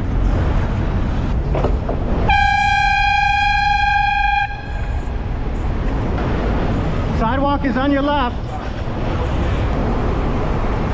Wow! Yep, exactly. Let's cross without looking and blame the cyclist. Man, that's a nice bike you got there. It's a great place to walk. Man, that's a nice bike you got there. Gonna walk right here. Take your time. Yep, let's not look. Let's not look, use our eyes. That's a great place to stand, right on the bike lane. I don't care about your dog. So, okay, cyclists, I get it. You guys, you want to have the road and enjoy the bike lane and get to wherever you're going. But my man, like, why so aggressive? Like, what is the deal? What do they put in those things you have, the water bottles in front of your bike? What do they put in your water bottle to make you so aggressive?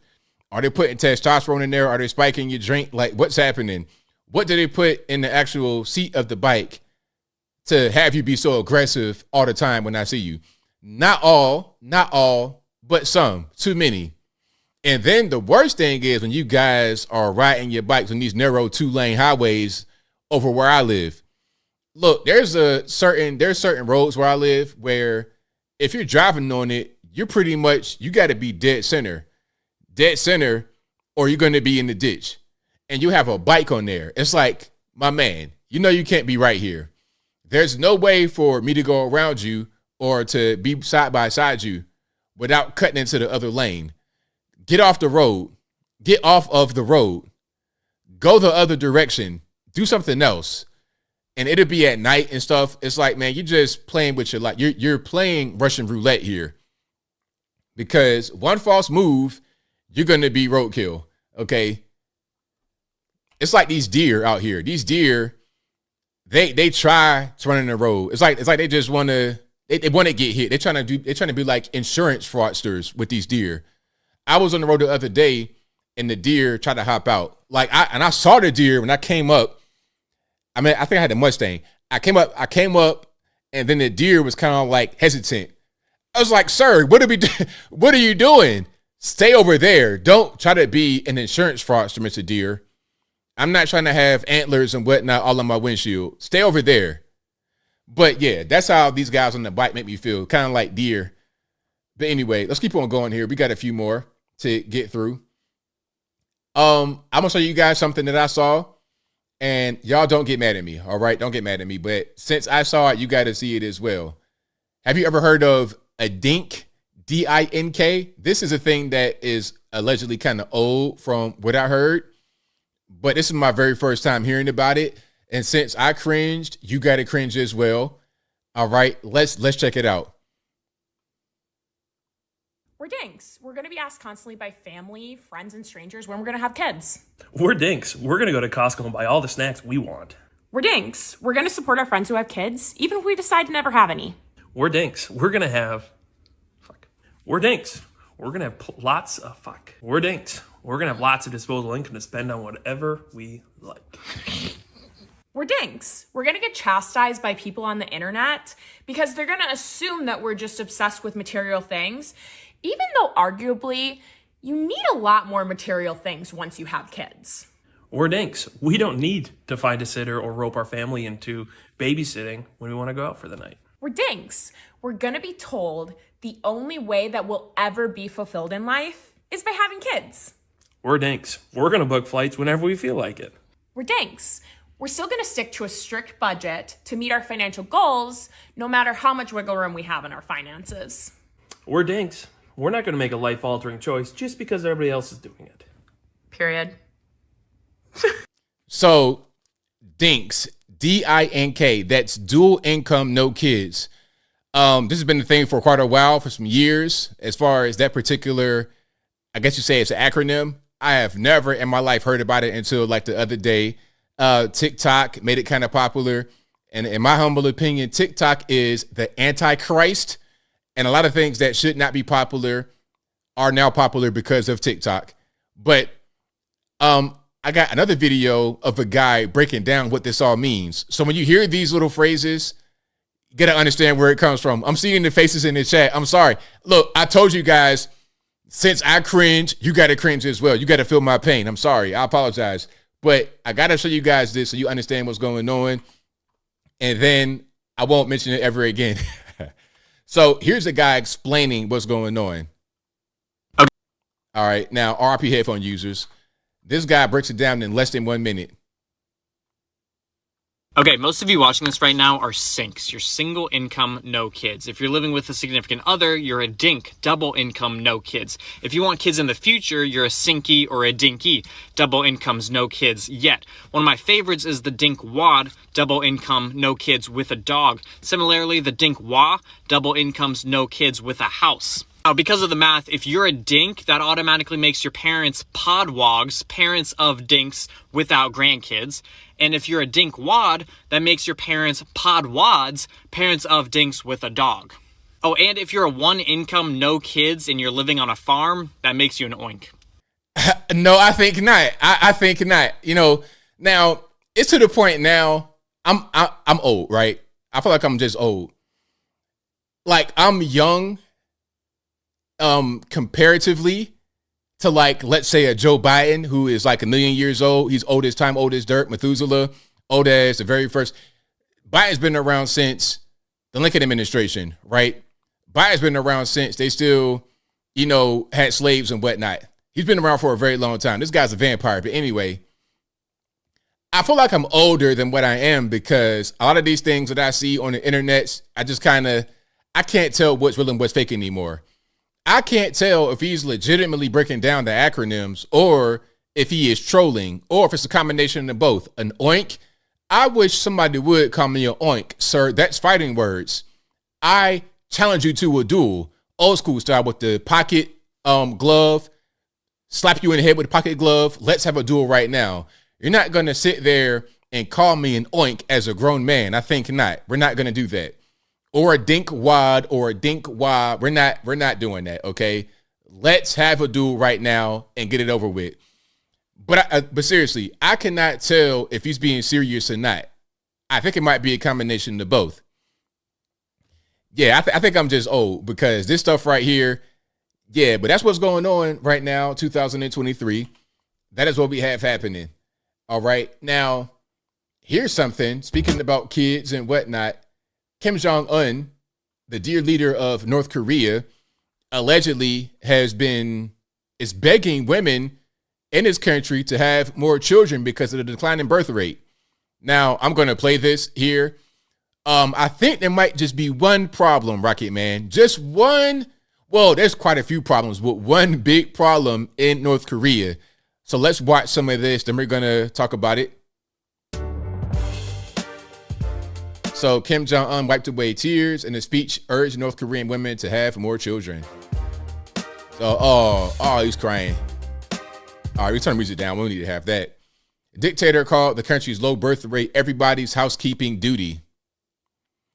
As women in traditional dress cheered along at the 5th annual meeting of the Mothers event. An estimated 1.8 kids per woman are born in North Korea as of 2023. That's actually not that bad. 1.8 kids. That's not too far away from the North American birth rate. Well, I mean, U.S. birth rate. That's actually not that bad.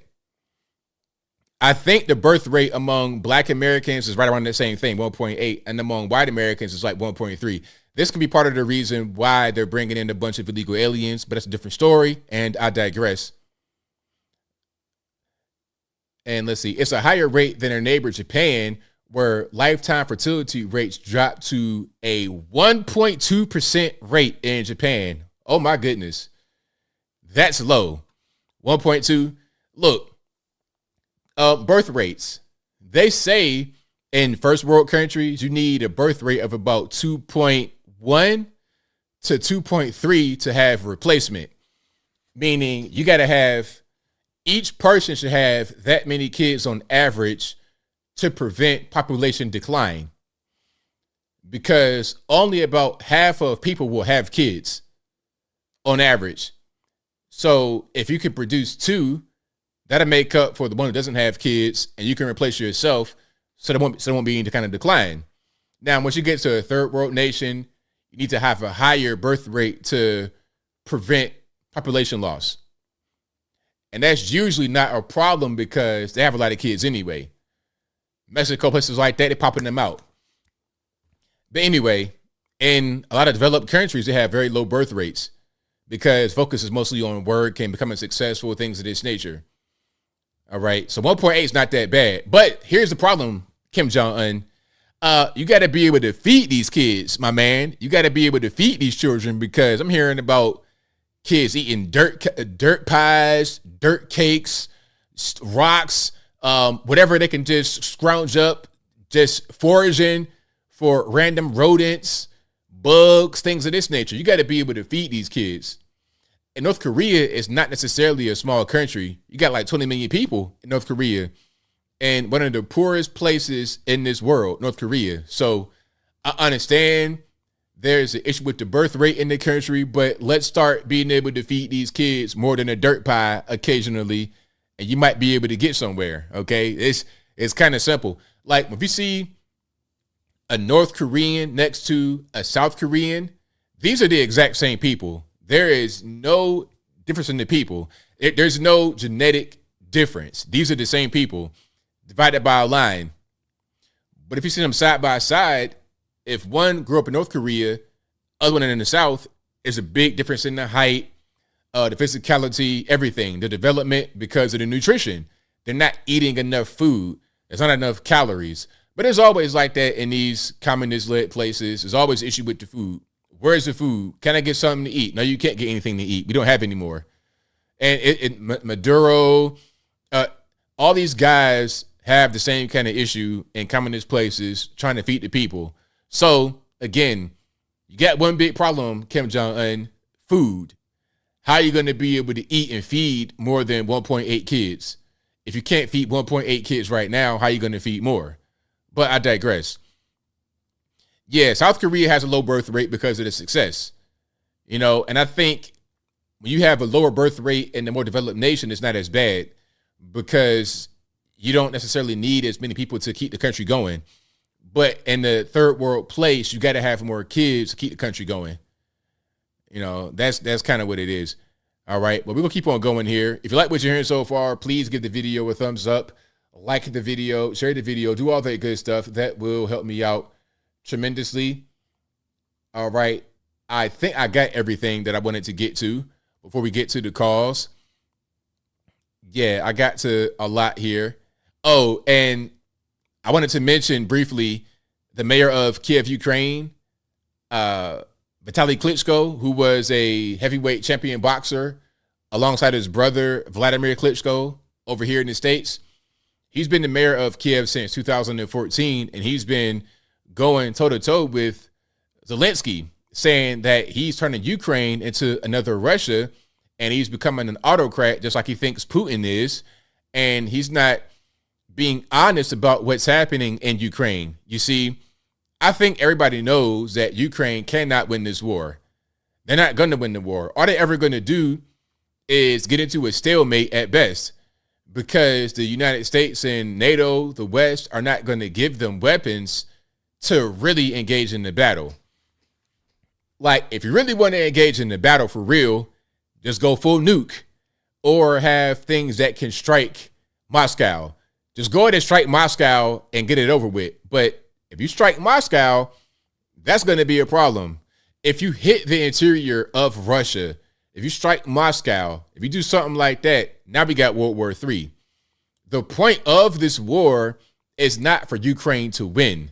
We're not supporting Ukraine for Ukraine to win.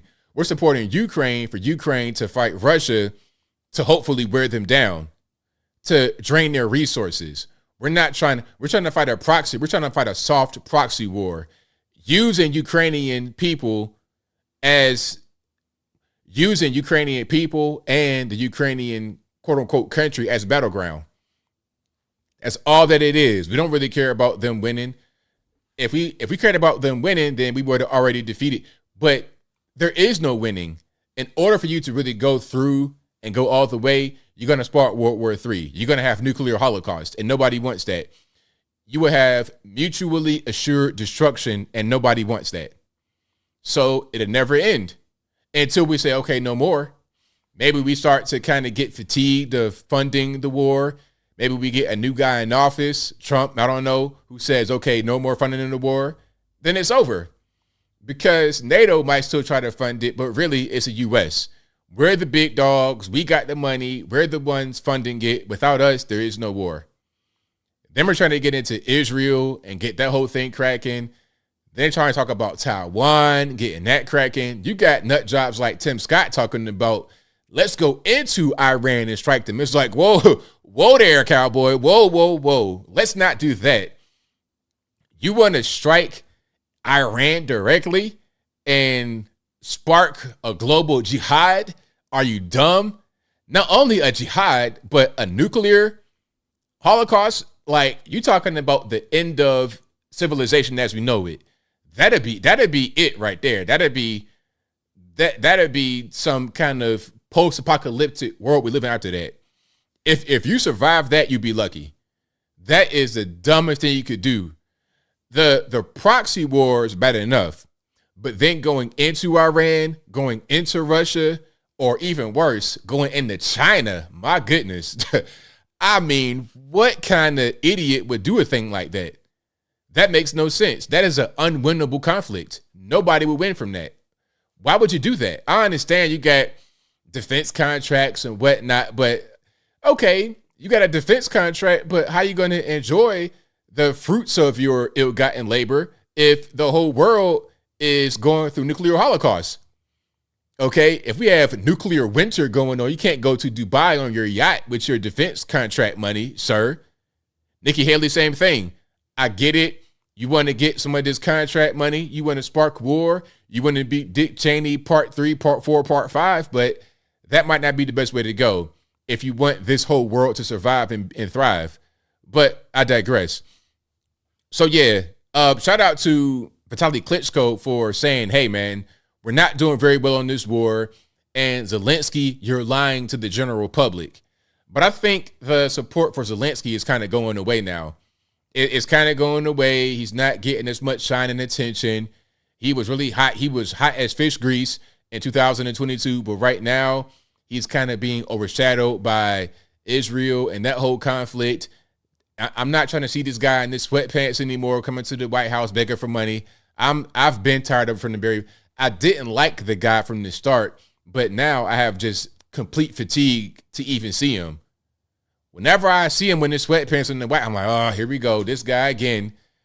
I'm pretty much finished. But anyway, we got super chats on deck. Then I'm going to get to the calls. The number to call is 434-658-1220. Again, 434-658-1220. Super chats on deck. Then we're going to get to the calls. Michael Critchlow says, are you familiar with Virginia's clean car law that passed back in 2021? It requires 35% of automobile sales to be EVs by January 2026 and 100% by 2035. How do you think this will play out? I mean, you know what? Oh, I almost forgot about my story about the electric vehicle. Oh, man. You know what? We're not ready for this quite yet.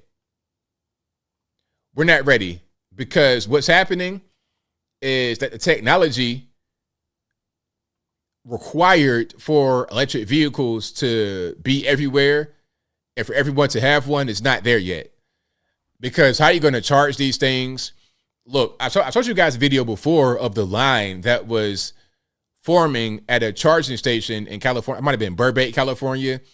And it was rows of cars, 11 p.m. at night, trying to line up just to get charged at a station. And you got to be on a charge for like 45 minutes to get a full charge. So there's not enough infrastructure. These vehicles are expensive. They cost an arm and a leg to replace. It makes no sense. It's stupid. And the thing about it is you're not being green. Because how much environmental damage are you doing by having an electric vehicle? These super big, heavy, expensive batteries, all these rare earth minerals that China, by the way, owns 90% of, you're going to be beholden to a foreign country. So we're talking about trying to break free from foreign oil. How about breaking free from foreign rare earth minerals? You're not going to accomplish that by getting electric vehicles.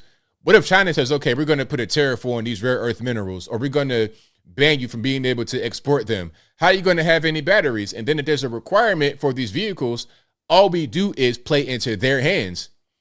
And when you're talking about discarding them when they blow up and things of this nature, it's a whole big mess. But let's just watch this video right quick. Then I'll keep on rocking and rolling with the super chats. Benefits of driving an electric vehicle are pretty well known. No more trips to the gas station. But consider what could happen if there's a problem with the major component in that vehicle. That's what happened to the driver in our story tonight. I felt like I got kicked in the privates. Simrat Such is still feeling the pain over what recently happened with his electric vehicle. I was an electric fan, and I want to get another electric vehicle, but from Hyundai, this has really put a bad taste in my mouth towards them.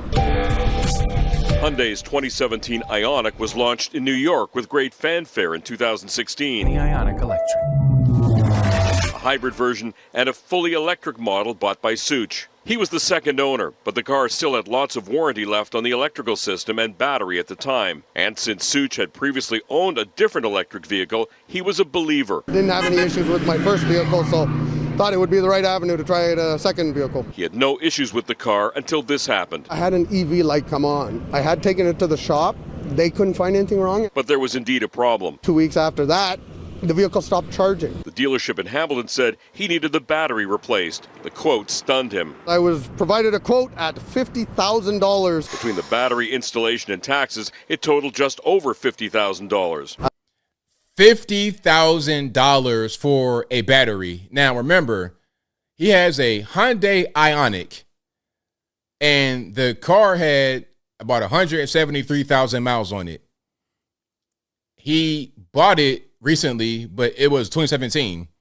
When he bought it, it had like 65,000, 70,000 miles on it. The warranty ended at 160 kilometers because you're in Canada. So right after the warranty ended, here comes the problems.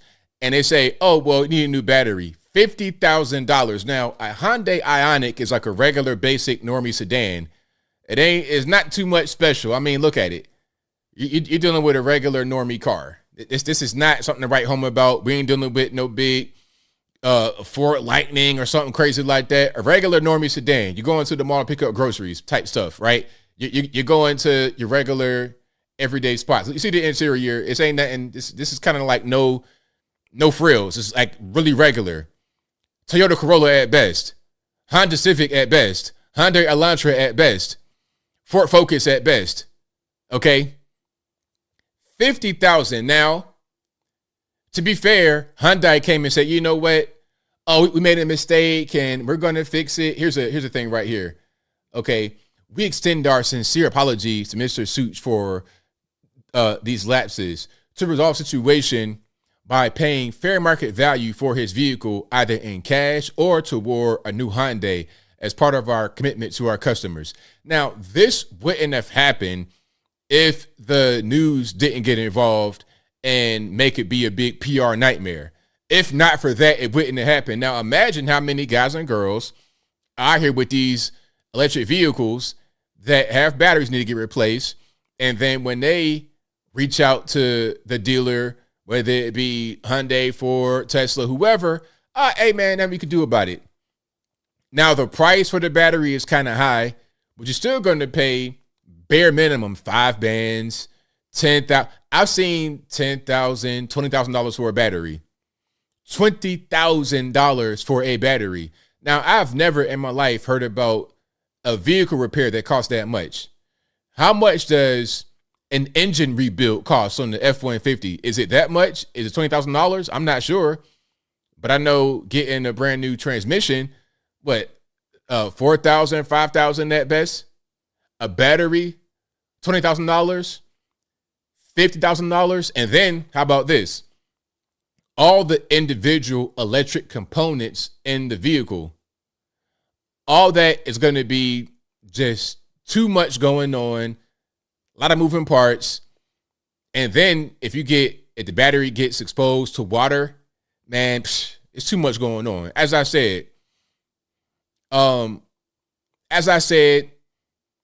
we're not there yet. We're not prepared to move forward with green energy, with electric vehicles.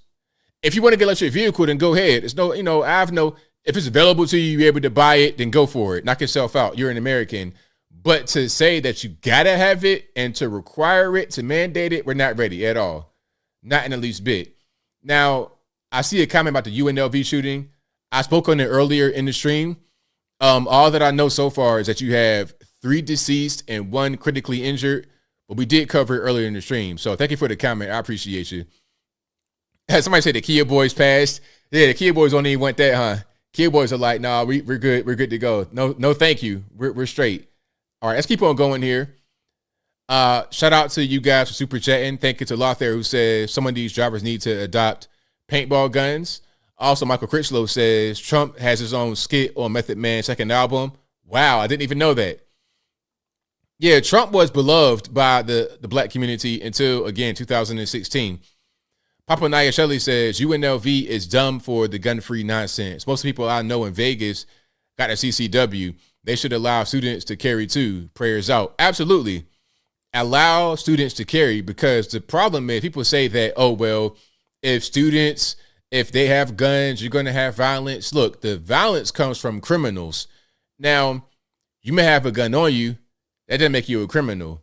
Criminals don't follow laws. So it doesn't matter what you do as far as, oh, it's a gun-free zone. You can't conceal carry. Obviously, that doesn't really matter to a criminal. So if I'm a law-abiding citizen, I should defend myself in that situation with my weapon. You know, I'll feel most certainly, I would feel safe on campus where you can have actual concealed carry, for sure. That's how I feel. And shout out to you guys on the Facebook. Shout out to CH Lee.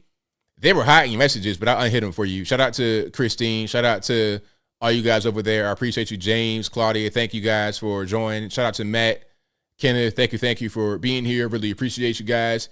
If you're on YouTube, Facebook, wherever you are, please give the video a thumbs up. Like the video, share the video, do all that good stuff. That'll help me out tremendously.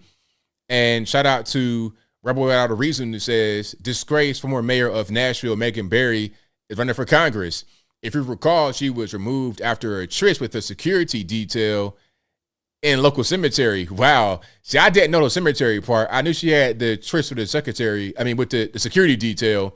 I thought it was like behind the building where they worked. I didn't know it was in the cemetery. That's crazy. I mean, that's pretty gross. Hopefully she doesn't win. Hopefully not. But hey, that lady I showed that had the OnlyFans in Virginia, it wasn't OnlyFans. It was a different website. It's actually, the website she was on was not OnlyFans, but it was actually worse. I can't even say what it was called because it's kind of gross in the name, but it was a site like OnlyFans. She almost won. She came that close to succeeding her election in Virginia in the state house. Thank you to Monique Price, who says ABL always triggering. I saw people on the Twitters. They always get triggered on the Twitters. A lot of soft people over on there. Thank you to Lothair, who says DINK, stop it. Just say that you're a couple who doesn't want kids. Just leave us that. This is cringe. It very much so cringe. Thank you to Bob K. MIT, who says, did you see this? 6 people killed and 3 injured in a series of attacks across 2 Texas communities. I did not see that.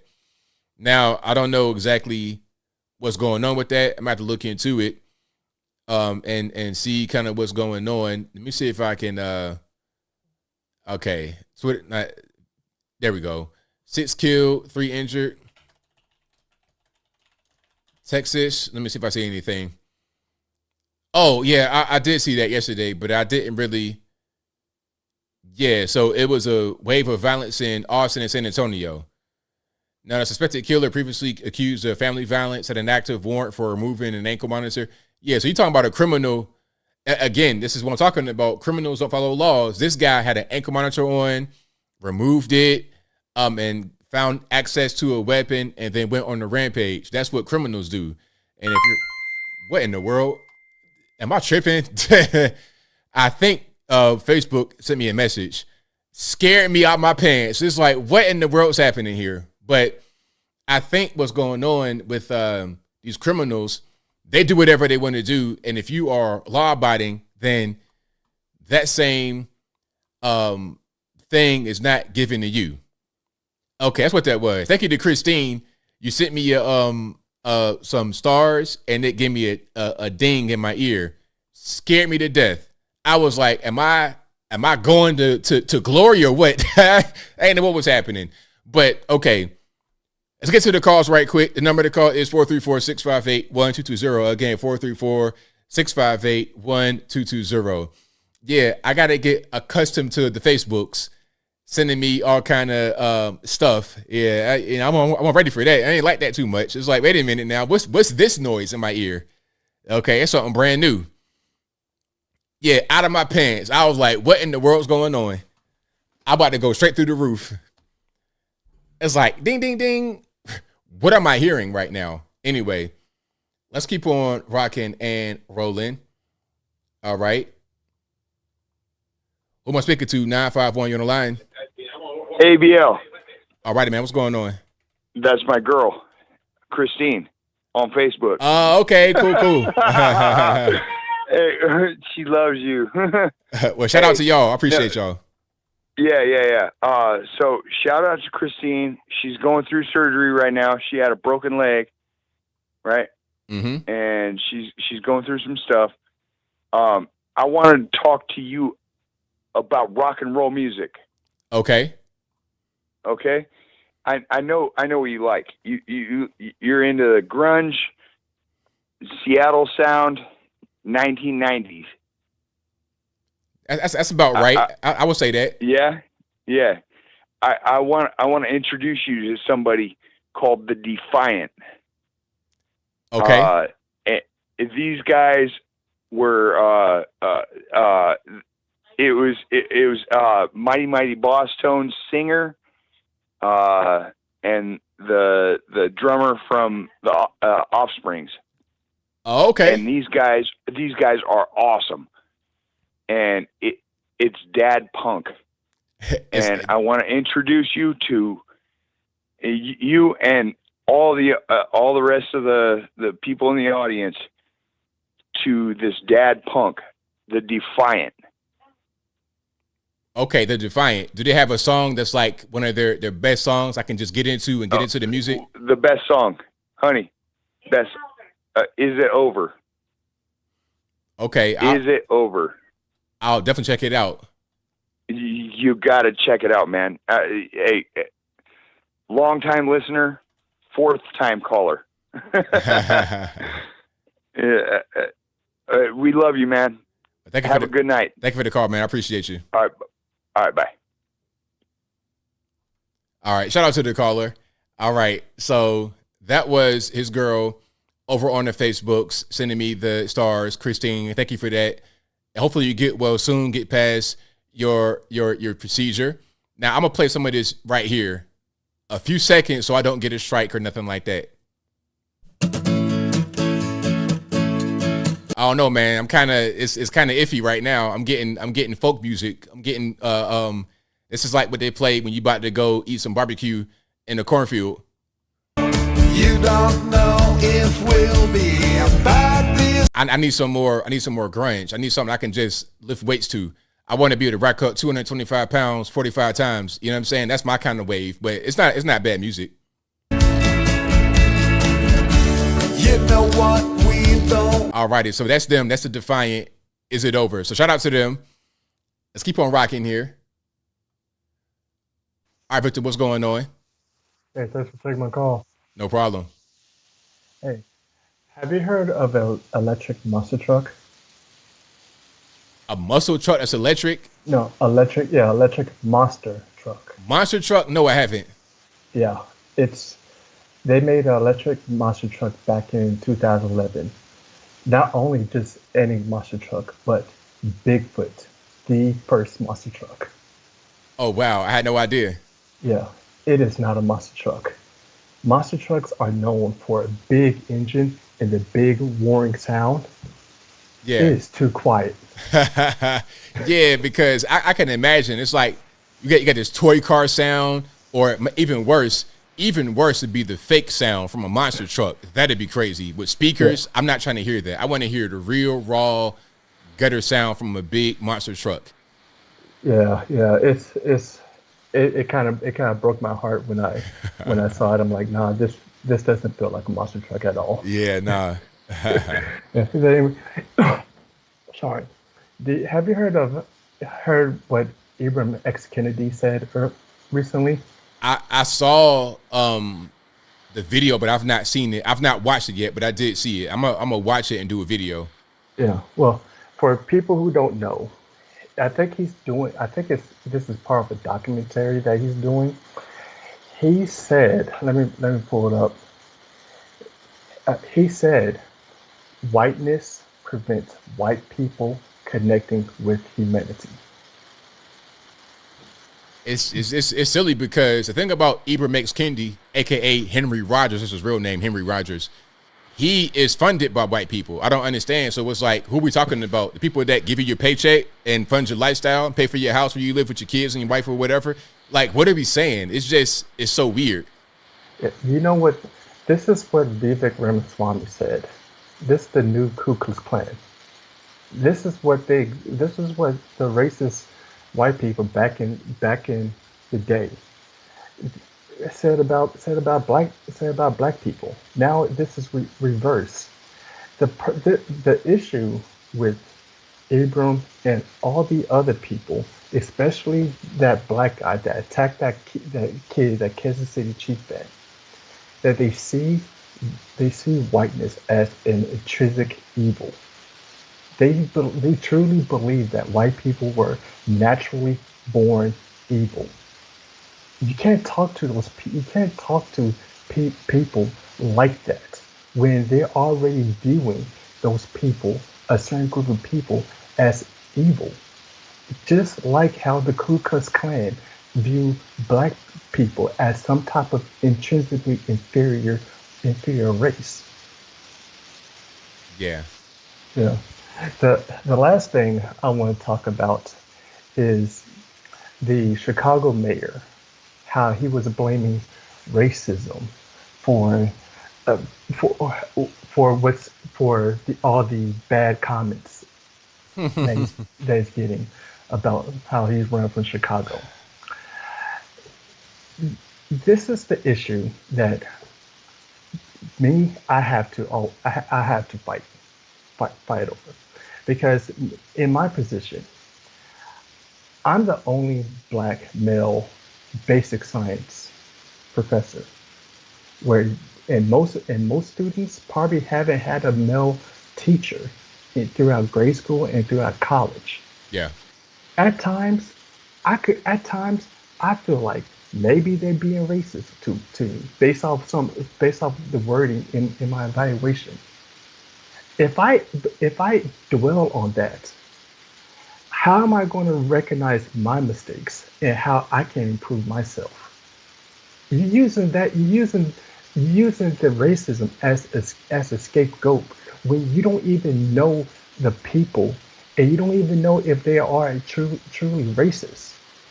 If you keep worrying about how these people are being racist towards you, you're going to be blinded by the actual things that is preventing you from doing your work well. Work on yourself first before you even go and attack other people, blaming racism when you don't even truly know them. Exactly. Like at a certain point, you might have, like you said, some things to work on. You may need to actually do that, and it's not even about racism. It's about, hey, just tighten yourself up, like work on that, and then maybe you have a better evaluation. Just maybe. Yeah, exactly. I mean, and I'm not saying that no people are not racist. Right. I'm not saying racism doesn't exist, but work on you first before you start blaming other people. Thanks for taking my call. Thanks for the call, man. Appreciate you. All right. Bye. All right. Great call from my man, Victor. Shout out to you guys for being here. Most certainly appreciate you. If you like what you're hearing so far, please give the video a thumbs up. Like the video, share the video, do all that good stuff to help me out tremendously. All right. I'm going to show you some of this electric big truck right quick. Let me see if they have enough, if they're going to show me how it sounds.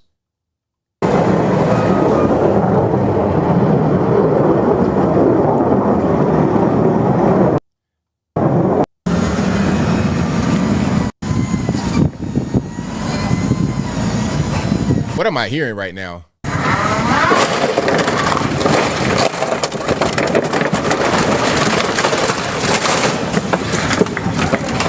That's impressive as far as rolling over the vehicles, but that sound is like a wind-up car.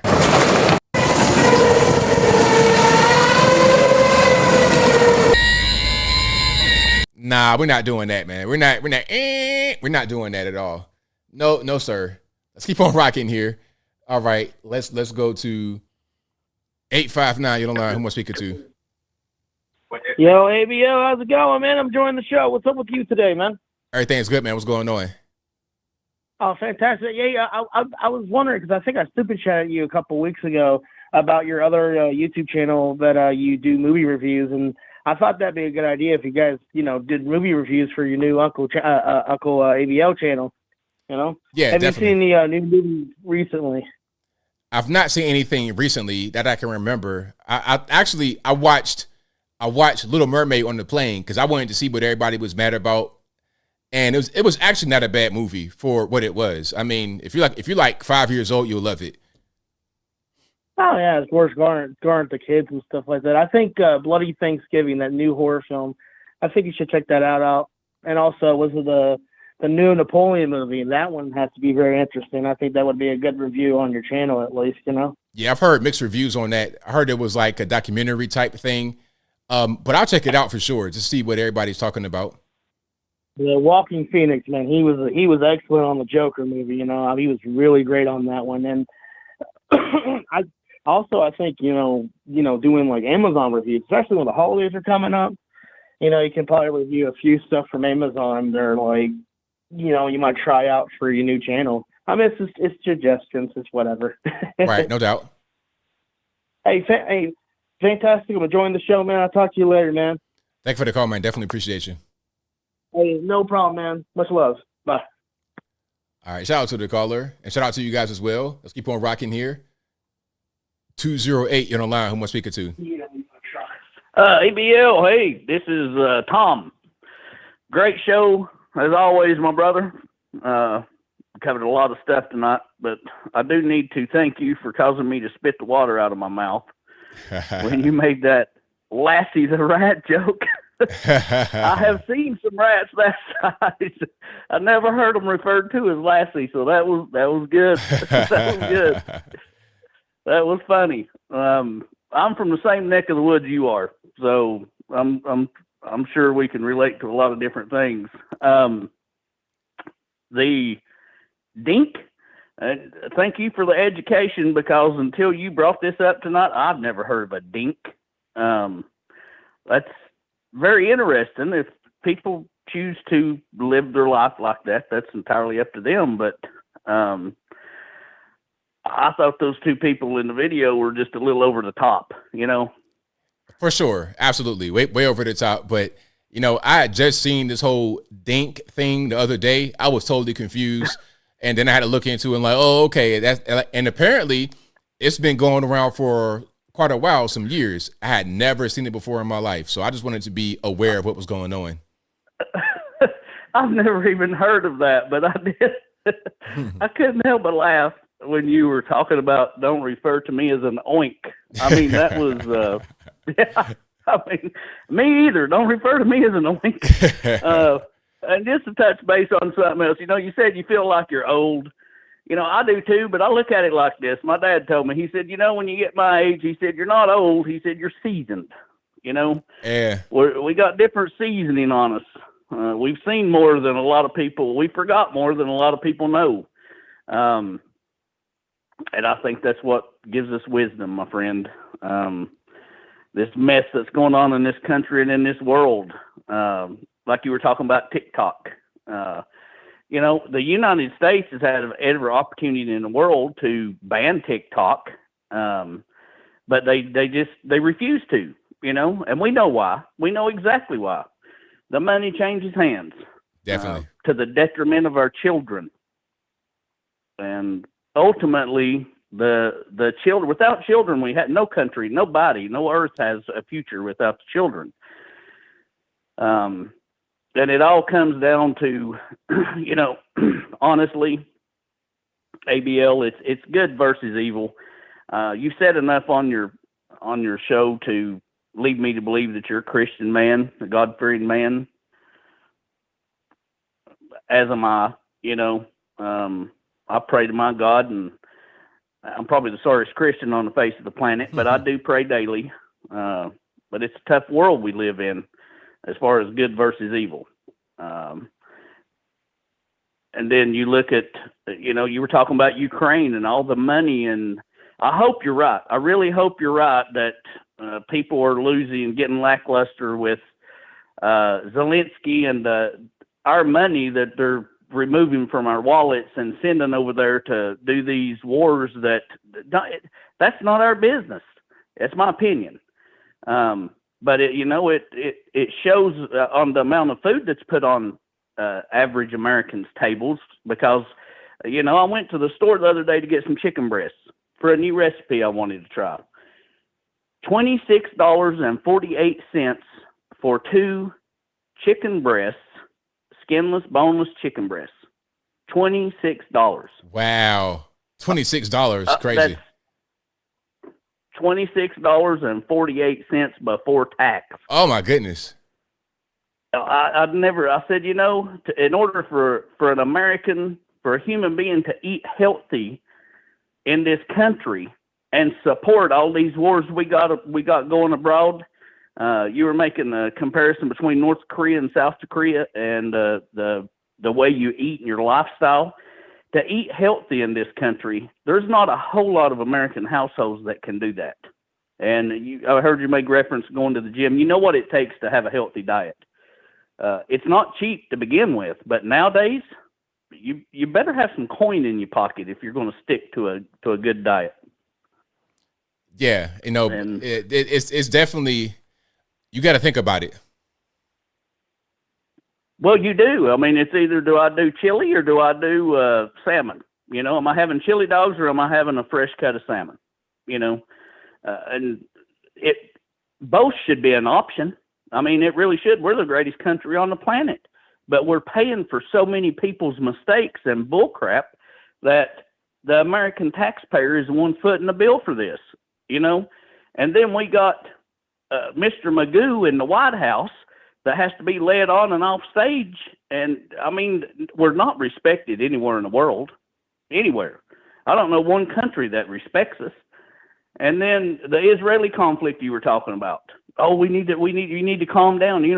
If you were a shepherd and you had a flock of sheep and the wolves came in and slaughtered your sheep, would it not be your duty to protect your sheep and go find the wolves and do what needs to be done to make sure that doesn't happen again? Absolutely. I mean, that's just life. And now you need to stop. No, I wouldn't stop until I was sure that the threat was eliminated. Absolutely. I mean, the torture that they did to those children, and where's the UN on this? If it was Israel responding to just a normal old rocket attack and happened to kill a civilian, Israel would be charged with war crimes. They burnt those children to death and videoed it and put it on their website. But the UN has nothing to say about war crimes. It's sick. We're in a sick world, my brother. Right on. Absolutely. Well, I appreciate you taking the call. I've vented enough. Keep up the good work and keep your eye out for Lassie. Right on, man. Thank you for the call. Definitely appreciate you. You got it. Bye-bye. All right. Shout out to the caller. Great call. Shout out to you guys for being here. You guys are the best audience anywhere on these internets. If you like what you're hearing so far, please give the video a thumbs up, like the video, share the video, do all that good stuff. That will help me out tremendously. All right.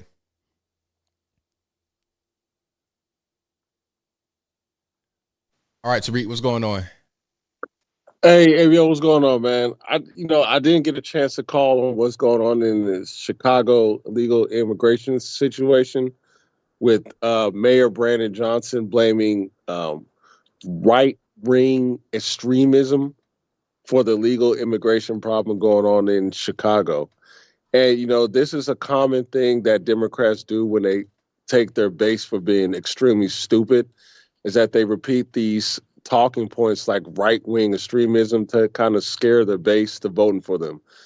What black people got to understand in Chicago is why they're having this illegal immigration problem is, first of all, their state is a sanctuary city and a welcoming city. So pretty much what they're saying is, if you're an illegal immigrant, you can come over here. We're going to welcome you. We're going to take care of you. ICE can't deport you.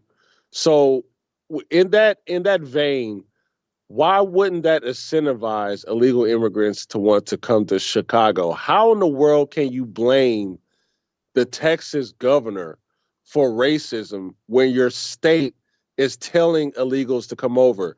And then now that they have an influx, they don't even discuss anything to stop the influx. What is interesting is instead they're over here building camps. paying rent, feeding these people. And you're seeing the homeless people, especially in the African-American community, the homeless people being straight up ignored. Black, a lot of black folks who could probably use that housing for the legal immigrants getting ignored. And this is the problem. And, as much as I'm kind of commending black folks for fighting back in Chicago, they are at fault for that, because you sit there and you vote. It's like you don't even know what you're voting for. You just go vote blue. They don't listen to no policies. They don't listen to no speeches. They don't know what's going on. They get riled up by the Democrat talk, or the "we gonna take care of you" and get rid of white supremacy nonsense. And then when things like this happen, it's like their jaw hits the floor. It's like they don't know what's going on. They don't know what they vote for. But unfortunately, I hate to say it, but sometimes our people have to learn the hard way. And, I do commend Governor Greg Abbott for dropping illegals off in places that are blue and unfortunately black communities, because our race, out of all the races in this country, continues to vote 90% Democrat. And then we complain. What's the interesting thing is after we vote for them, we start complaining about the policies that they're administering.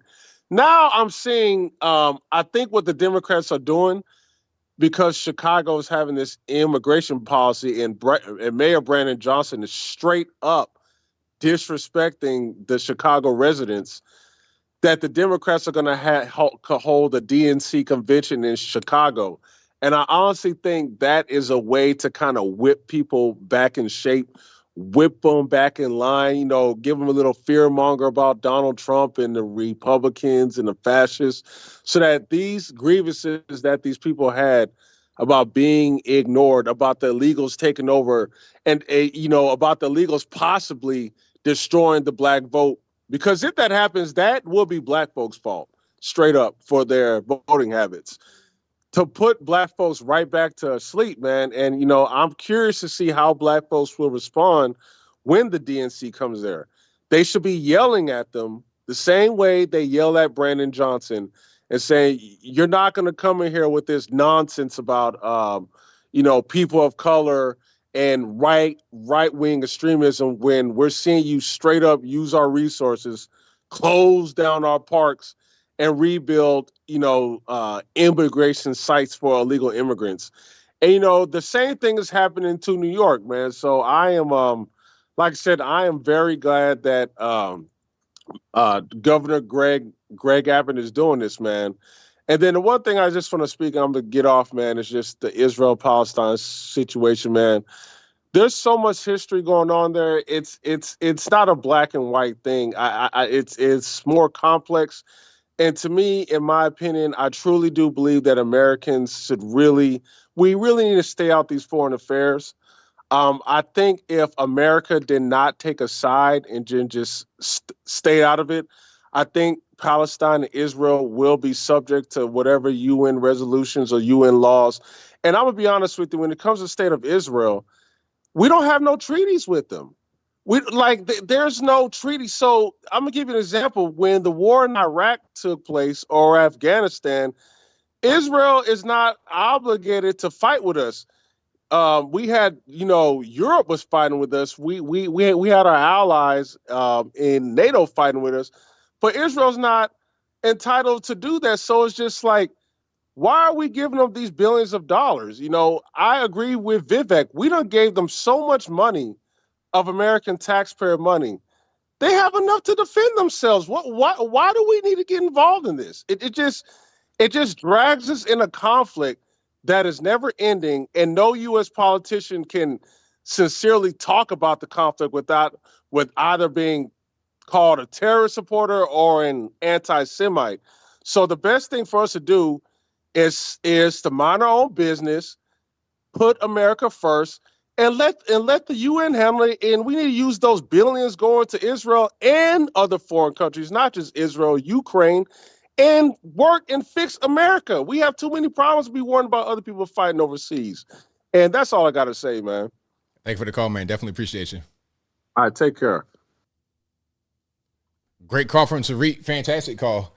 Now, I couldn't say it no better myself. And shout out to you guys for being here. Let's keep on rocking and rolling. Let's go to, I had one that I missed. I'll get back to you once you call back in. Shout out to Super Chat I got right here from Angel Rivera. He says, "Say ABL, do you think China beats USA in an inevitable war? It seems to me that you inferred that when it comes to Taiwan, I believe that China has to steal so much from the USA by way of technology that it is an admission to America's superiority." Well, if we get into a war with China, it's not even about winning. It's about both sides losing, because what will happen is you have nukes involved. That'd be what they call mutually assured destruction, where both sides lose. If they launch nukes and we launch nukes, nobody wins. So that's what I'm saying as far as that's concerned. 215, you're on the line. Who am I speaking to? Hey, ABL, how's it going? Everything's good, man. What's going on? Everything's going good. So basically, I heard Tariq on the phone, and man, he has a YouTube channel because I gotta follow him. He's one of the people I like to follow. I would love to follow. Oh, definitely, for sure. Yes, but another thing I wanted to say. Let me tell you something. So I've been seeing a lot of people complain about the inflation, everything going on, and it does affect us. But one thing, if you really think about it, it's kind of like COVID.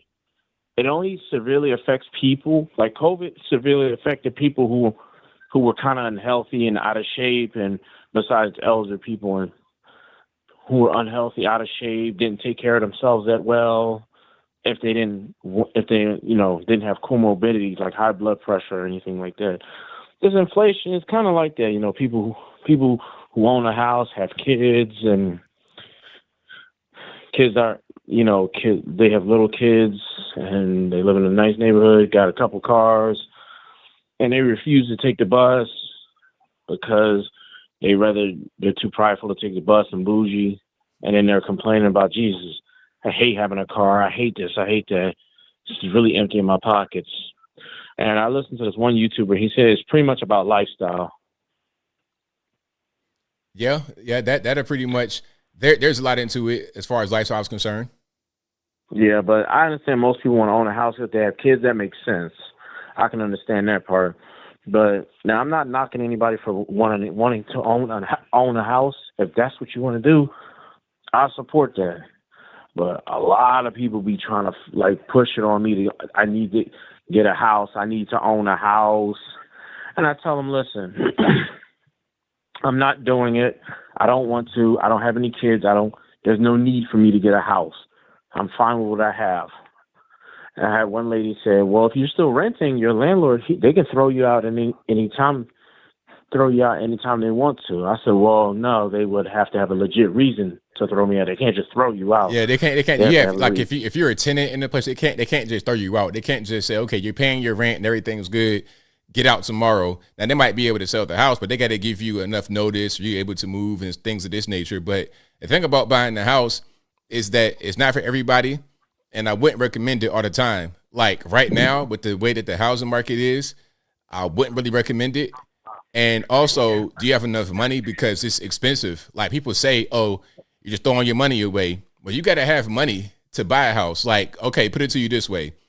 My house I bought for below $400,000. And I did not put the full 20% down, which is a traditional amount.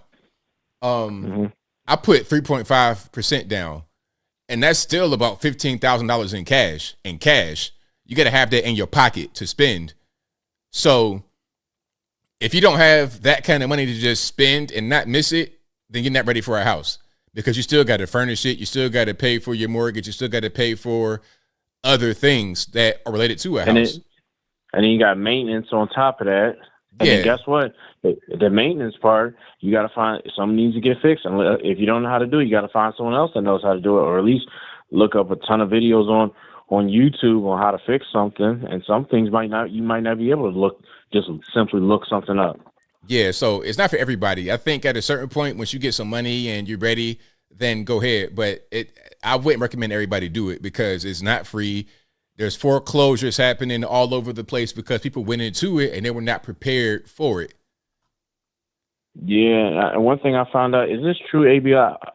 Somebody told me, a guy who used to own a house, he said, yeah, he sold his house. He said he's done owning a house because he said owning a house is just, he said because he was going to pass the door. He said it's just a lot, the maintenance, the money, the upkeep. They don't want to do it anymore. They don't even have that many kids. And they said they got so many rooms that they don't even use. So it was like, and then another thing, AB, I wanted to ask you. So say if you pay off your mortgage, somebody told me, is it true if you stop paying your property taxes, the bank can still foreclose your house? Oh yeah. Yeah. You got to pay taxes. You can't, that's one thing you definitely, you got to pay taxes before anything else. Like that's guaranteed. Yeah. So if you're done with your mortgage and you're not paying your taxes, you can still lose your home. Yes, absolutely. Wow. So I'm gonna tell you right now. It's like you said, it's not for everybody. People keep trying to tell me the incentive. I said there's really no incentive because if you really think about it in a way, if you stop paying for a place to stay, you can get thrown out regardless if you're renting or owning.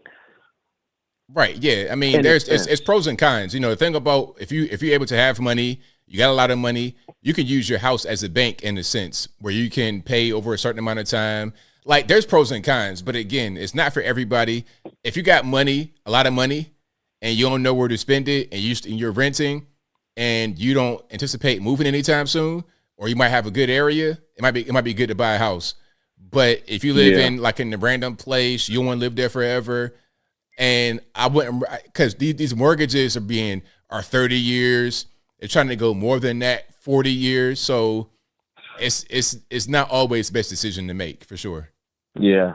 And one more thing, I want to take up most of your time, but me and my girlfriend, we both rent rooms, and we were lucky enough to find rooms in like nice areas, like quiet areas, like where there's just no drama going on at all. And she lives in the suburbs. I live in the city of Philadelphia, but I live in a quiet area. And I'm gonna just make it square. I pay $550 a month, all utilities included. My internet is included in the rent, so I get free Verizon internet. And I live in a quiet area. And the job I work at, I make like what? At least between $1,200 and $1,000 every 2 weeks. So I can afford it, and I don't even have a car. I'm proud to take the bus. So I love the way I'm living right now. I'm never giving this up. Perfect. I mean, like it makes sense for you in your stage of life. You're not spending a bunch of money. You're making the right decision for sure. Exactly. And I ain't got no kids, so it's like it's just no incentive for me to give this up ever. I'm with you. Now, when family come along and all that kind of stuff, that's a different story. But right now, your stage of life, you're doing the right thing. Oh, well, when the family comes along, there's a big living room downstairs, so there's enough space for everybody. Okay. Yep. That's how big this house is. Right on, man. Boy. It's a 3-story house, so it's space for everybody, like just to visit and all that stuff. Right. All right. Well, thanks for taking my call. I don't want to take up more of your time. Thank you for the call, man. I appreciate you. All right. Have a good one. Same to you. All right. Shout out to my man for the call. Great call. But yeah, I definitely would say once family time come along, you start to have 2 and 3 kids and y'all married and whatnot, you're going to want your own space for sure. But by that time, you'll be, later in life, you have more success. But you got to start somewhere and build up. Start somewhere and build up and do things that make sense for you and your situation. You could look at what other people say and advice and suggestions, but ultimately, you got to do what's right for you rather than what others think is right for you, because ultimately, they're not paying your mortgage, they're not paying your taxes, they're not going out there working every day to make the money to pay for what they think that you should have. They'll suggest things and then they say, you got to pay for it rather than them paying for it. All right, Skype caller, who am I speaking to? Hello? Are you there, boss? Oh, hey, ABL. It's Danny. How you doing, mate? Everything's right, man. How about yourself? Yeah, things have been good, man. Thanks for taking my call. Appreciate it, mate. No problem. Yeah, so I just want to quickly chat about that Klitschko. Was it Vladimir or he's the older brother, right? You're talking about Vitaly. Oh, Vitaly, that's it. Yeah, that's Vitaly. So he's been, was he the mayor of Kyiv then? He's been the mayor for quite a while now, isn't he? Yeah, 2014. Oh wow, okay, yeah. So I mean, it's good that he's, his comments about Zelenskyy. It's good that he's coming out and sharing his thoughts and that. And but don't you kind of think that it's sort of a bit little too late, if you know what I mean? Like, I feel like the damage has sort of been done. It's already been done in Ukraine now, and I mean, it's great that he's coming out now and he's obviously pretty much saying it how it is. But it's kind of like, where were you when it was needed in the beginning, if you know what I mean? I mean, I don't know if I'm wrong on that, but what do you think about that?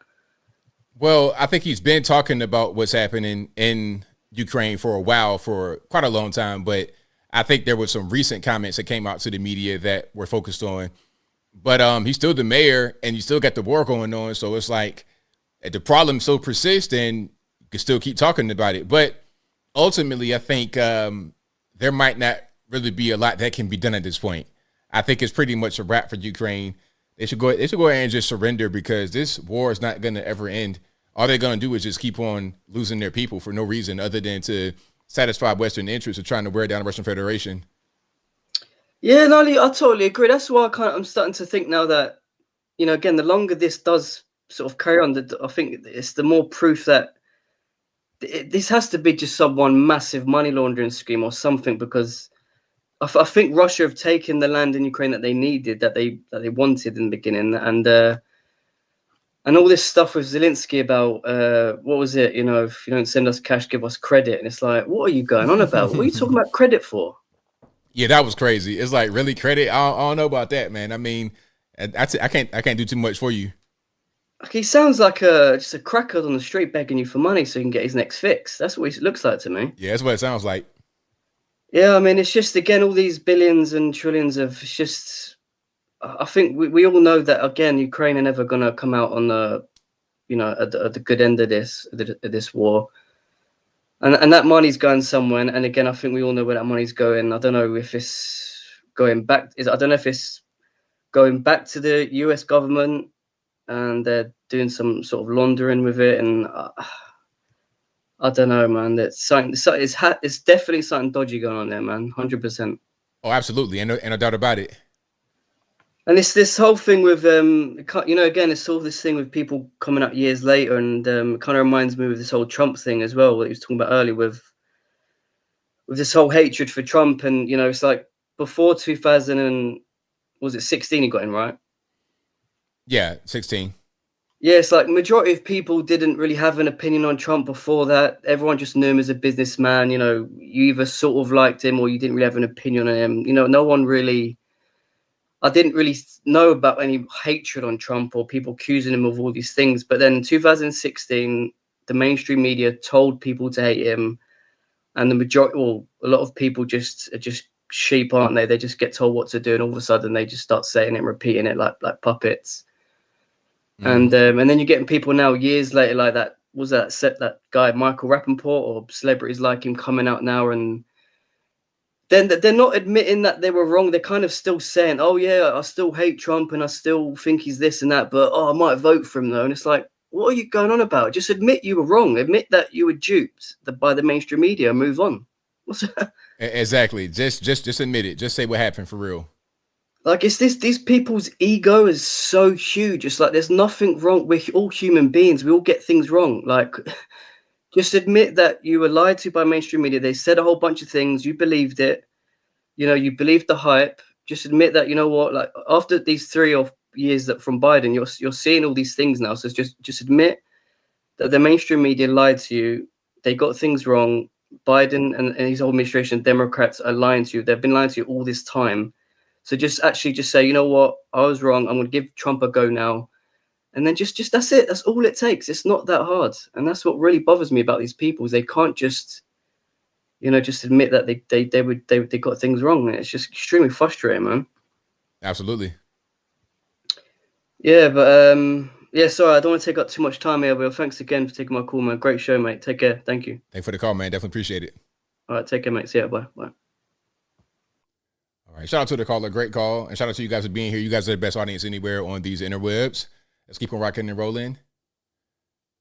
773, you don't lie. Who am I speaking to? ABL, it's your retired Chicago police officer friend. Thanks for taking my call. some good calls tonight, ABL. I couldn't agree more with a lot of what was said.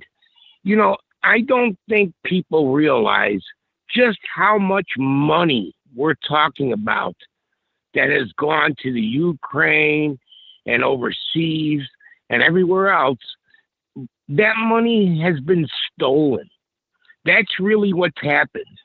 You know, even here in our country, the money, it's hard for big government to manage things like that.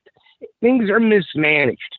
What happens is the money's stolen by these people. And once you have that kind of money, you can also buy power and influence, you know, and keep the money flowing.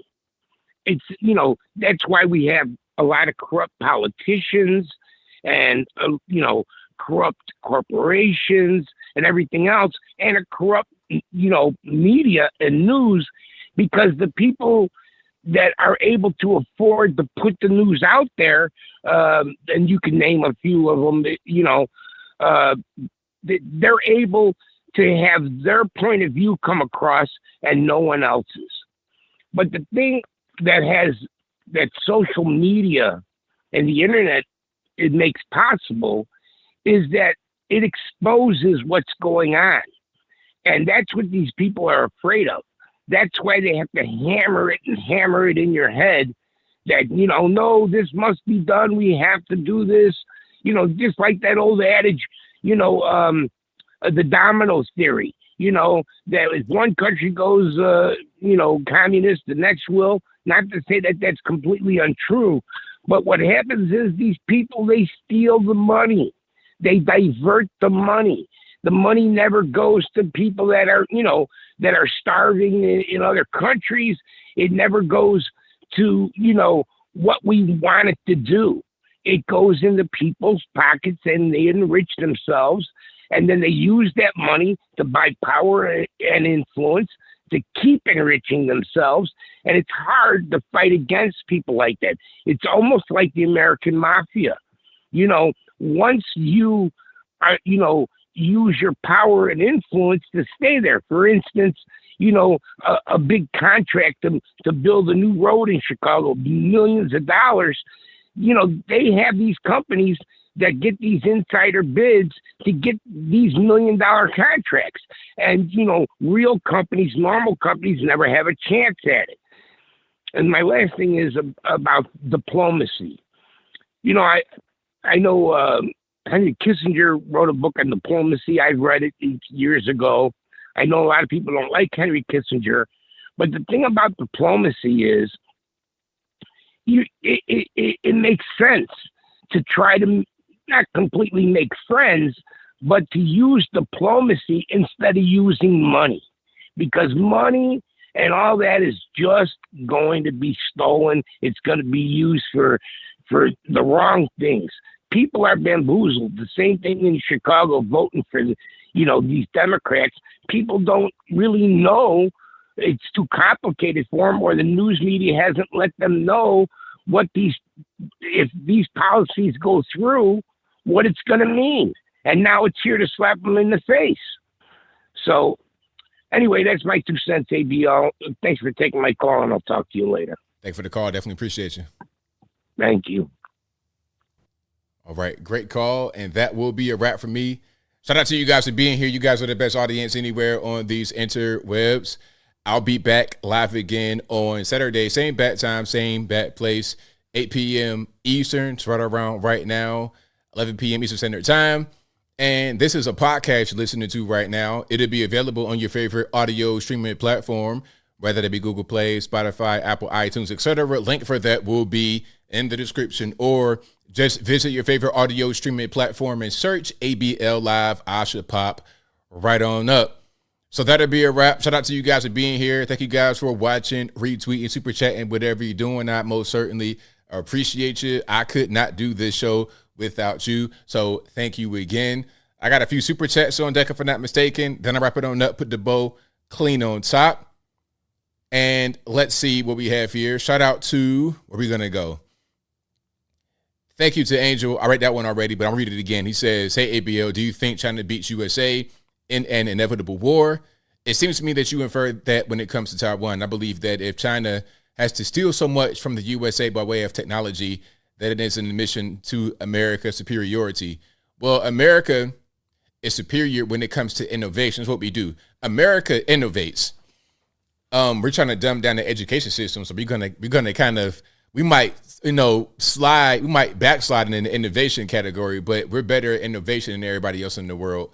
And what China does is they steal our innovation and use it to bolster themselves. So they can kind of just skip ahead of us in that. But the problem, like I said, is the nukes. And it's the problem with all these first world powers. This is why we don't want to attack Russia directly. It's because of the nukes. Because it's mutually assured destruction. That's the principle. If we attack them, if we go hit Moscow, they're going to hit Washington, D.C., they're going to use nukes. We're going to use nukes, and nobody wins. So we're trying to fight around it using lower rate weapons. We're not trying to really go all the way with it. The last time we did something like that was Japan, and we've not done it since. And with Japan, it was pretty devastating, but different story. I digress. So that's why we are not trying to really go all the way with China and Russia and Iran, although you got guys like Tim Scott talking about, hey, go into Iran, which would be ridiculous. Again, mutually assured destruction. Shout out to Lothair, who says, have any Christmas plans? Perhaps, but I ain't going to get too much into that personal. Shout out to Butt vs. Windshield, who says, hi again. Remember, folks, Russia is making 7 times the ammo the West is. They have natural resources the rest of the world wants. We're running low. Absolutely. Shoot, what they have? They have a lot of oil, gas, natural. They got energy.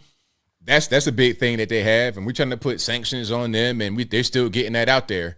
And then somebody attacked the Nord Stream pipeline that goes from Russia to Germany to heat German homes in the winter. I wonder who did that. Maybe whoever did it has a name that starts with a U and ends with a SA. Okay, just maybe. But anyway. Shout out to Lothair again, who says, I cannot wait to see your Uncle ABL channel, movie reviews and Amazon product reviews. You're awesome. Give it a shout out, bro. Shout out to Bruce Rice for becoming an ABL superstar, a member of the squad. I appreciate you, boss. And thank you to Lothair again, who says, taxation is theft. Our government steals money to give to other countries, and they give it to illegal aliens right here in this country. $451 billion with a B and counting to illegal aliens in 1 calendar year. Oh, ABL, they don't have money for this. They don't have money for that. I can't tell. And you know what I'd rather do? Rather than spending money on this, that, and the third, how about reducing my tax burden? How about saving some money? How about not being $31 trillion in debt? How about that? How about being a nation that can pay its bills rather than being a debtor nation that doesn't produce anything, that only spins, and consumes? But I'm getting too deep and triggered, so I digress. Shout out to you guys again for being here. I really, really appreciate you. But that'll be a wrap for me. So until next time, y'all be safe. I'm out, and peace.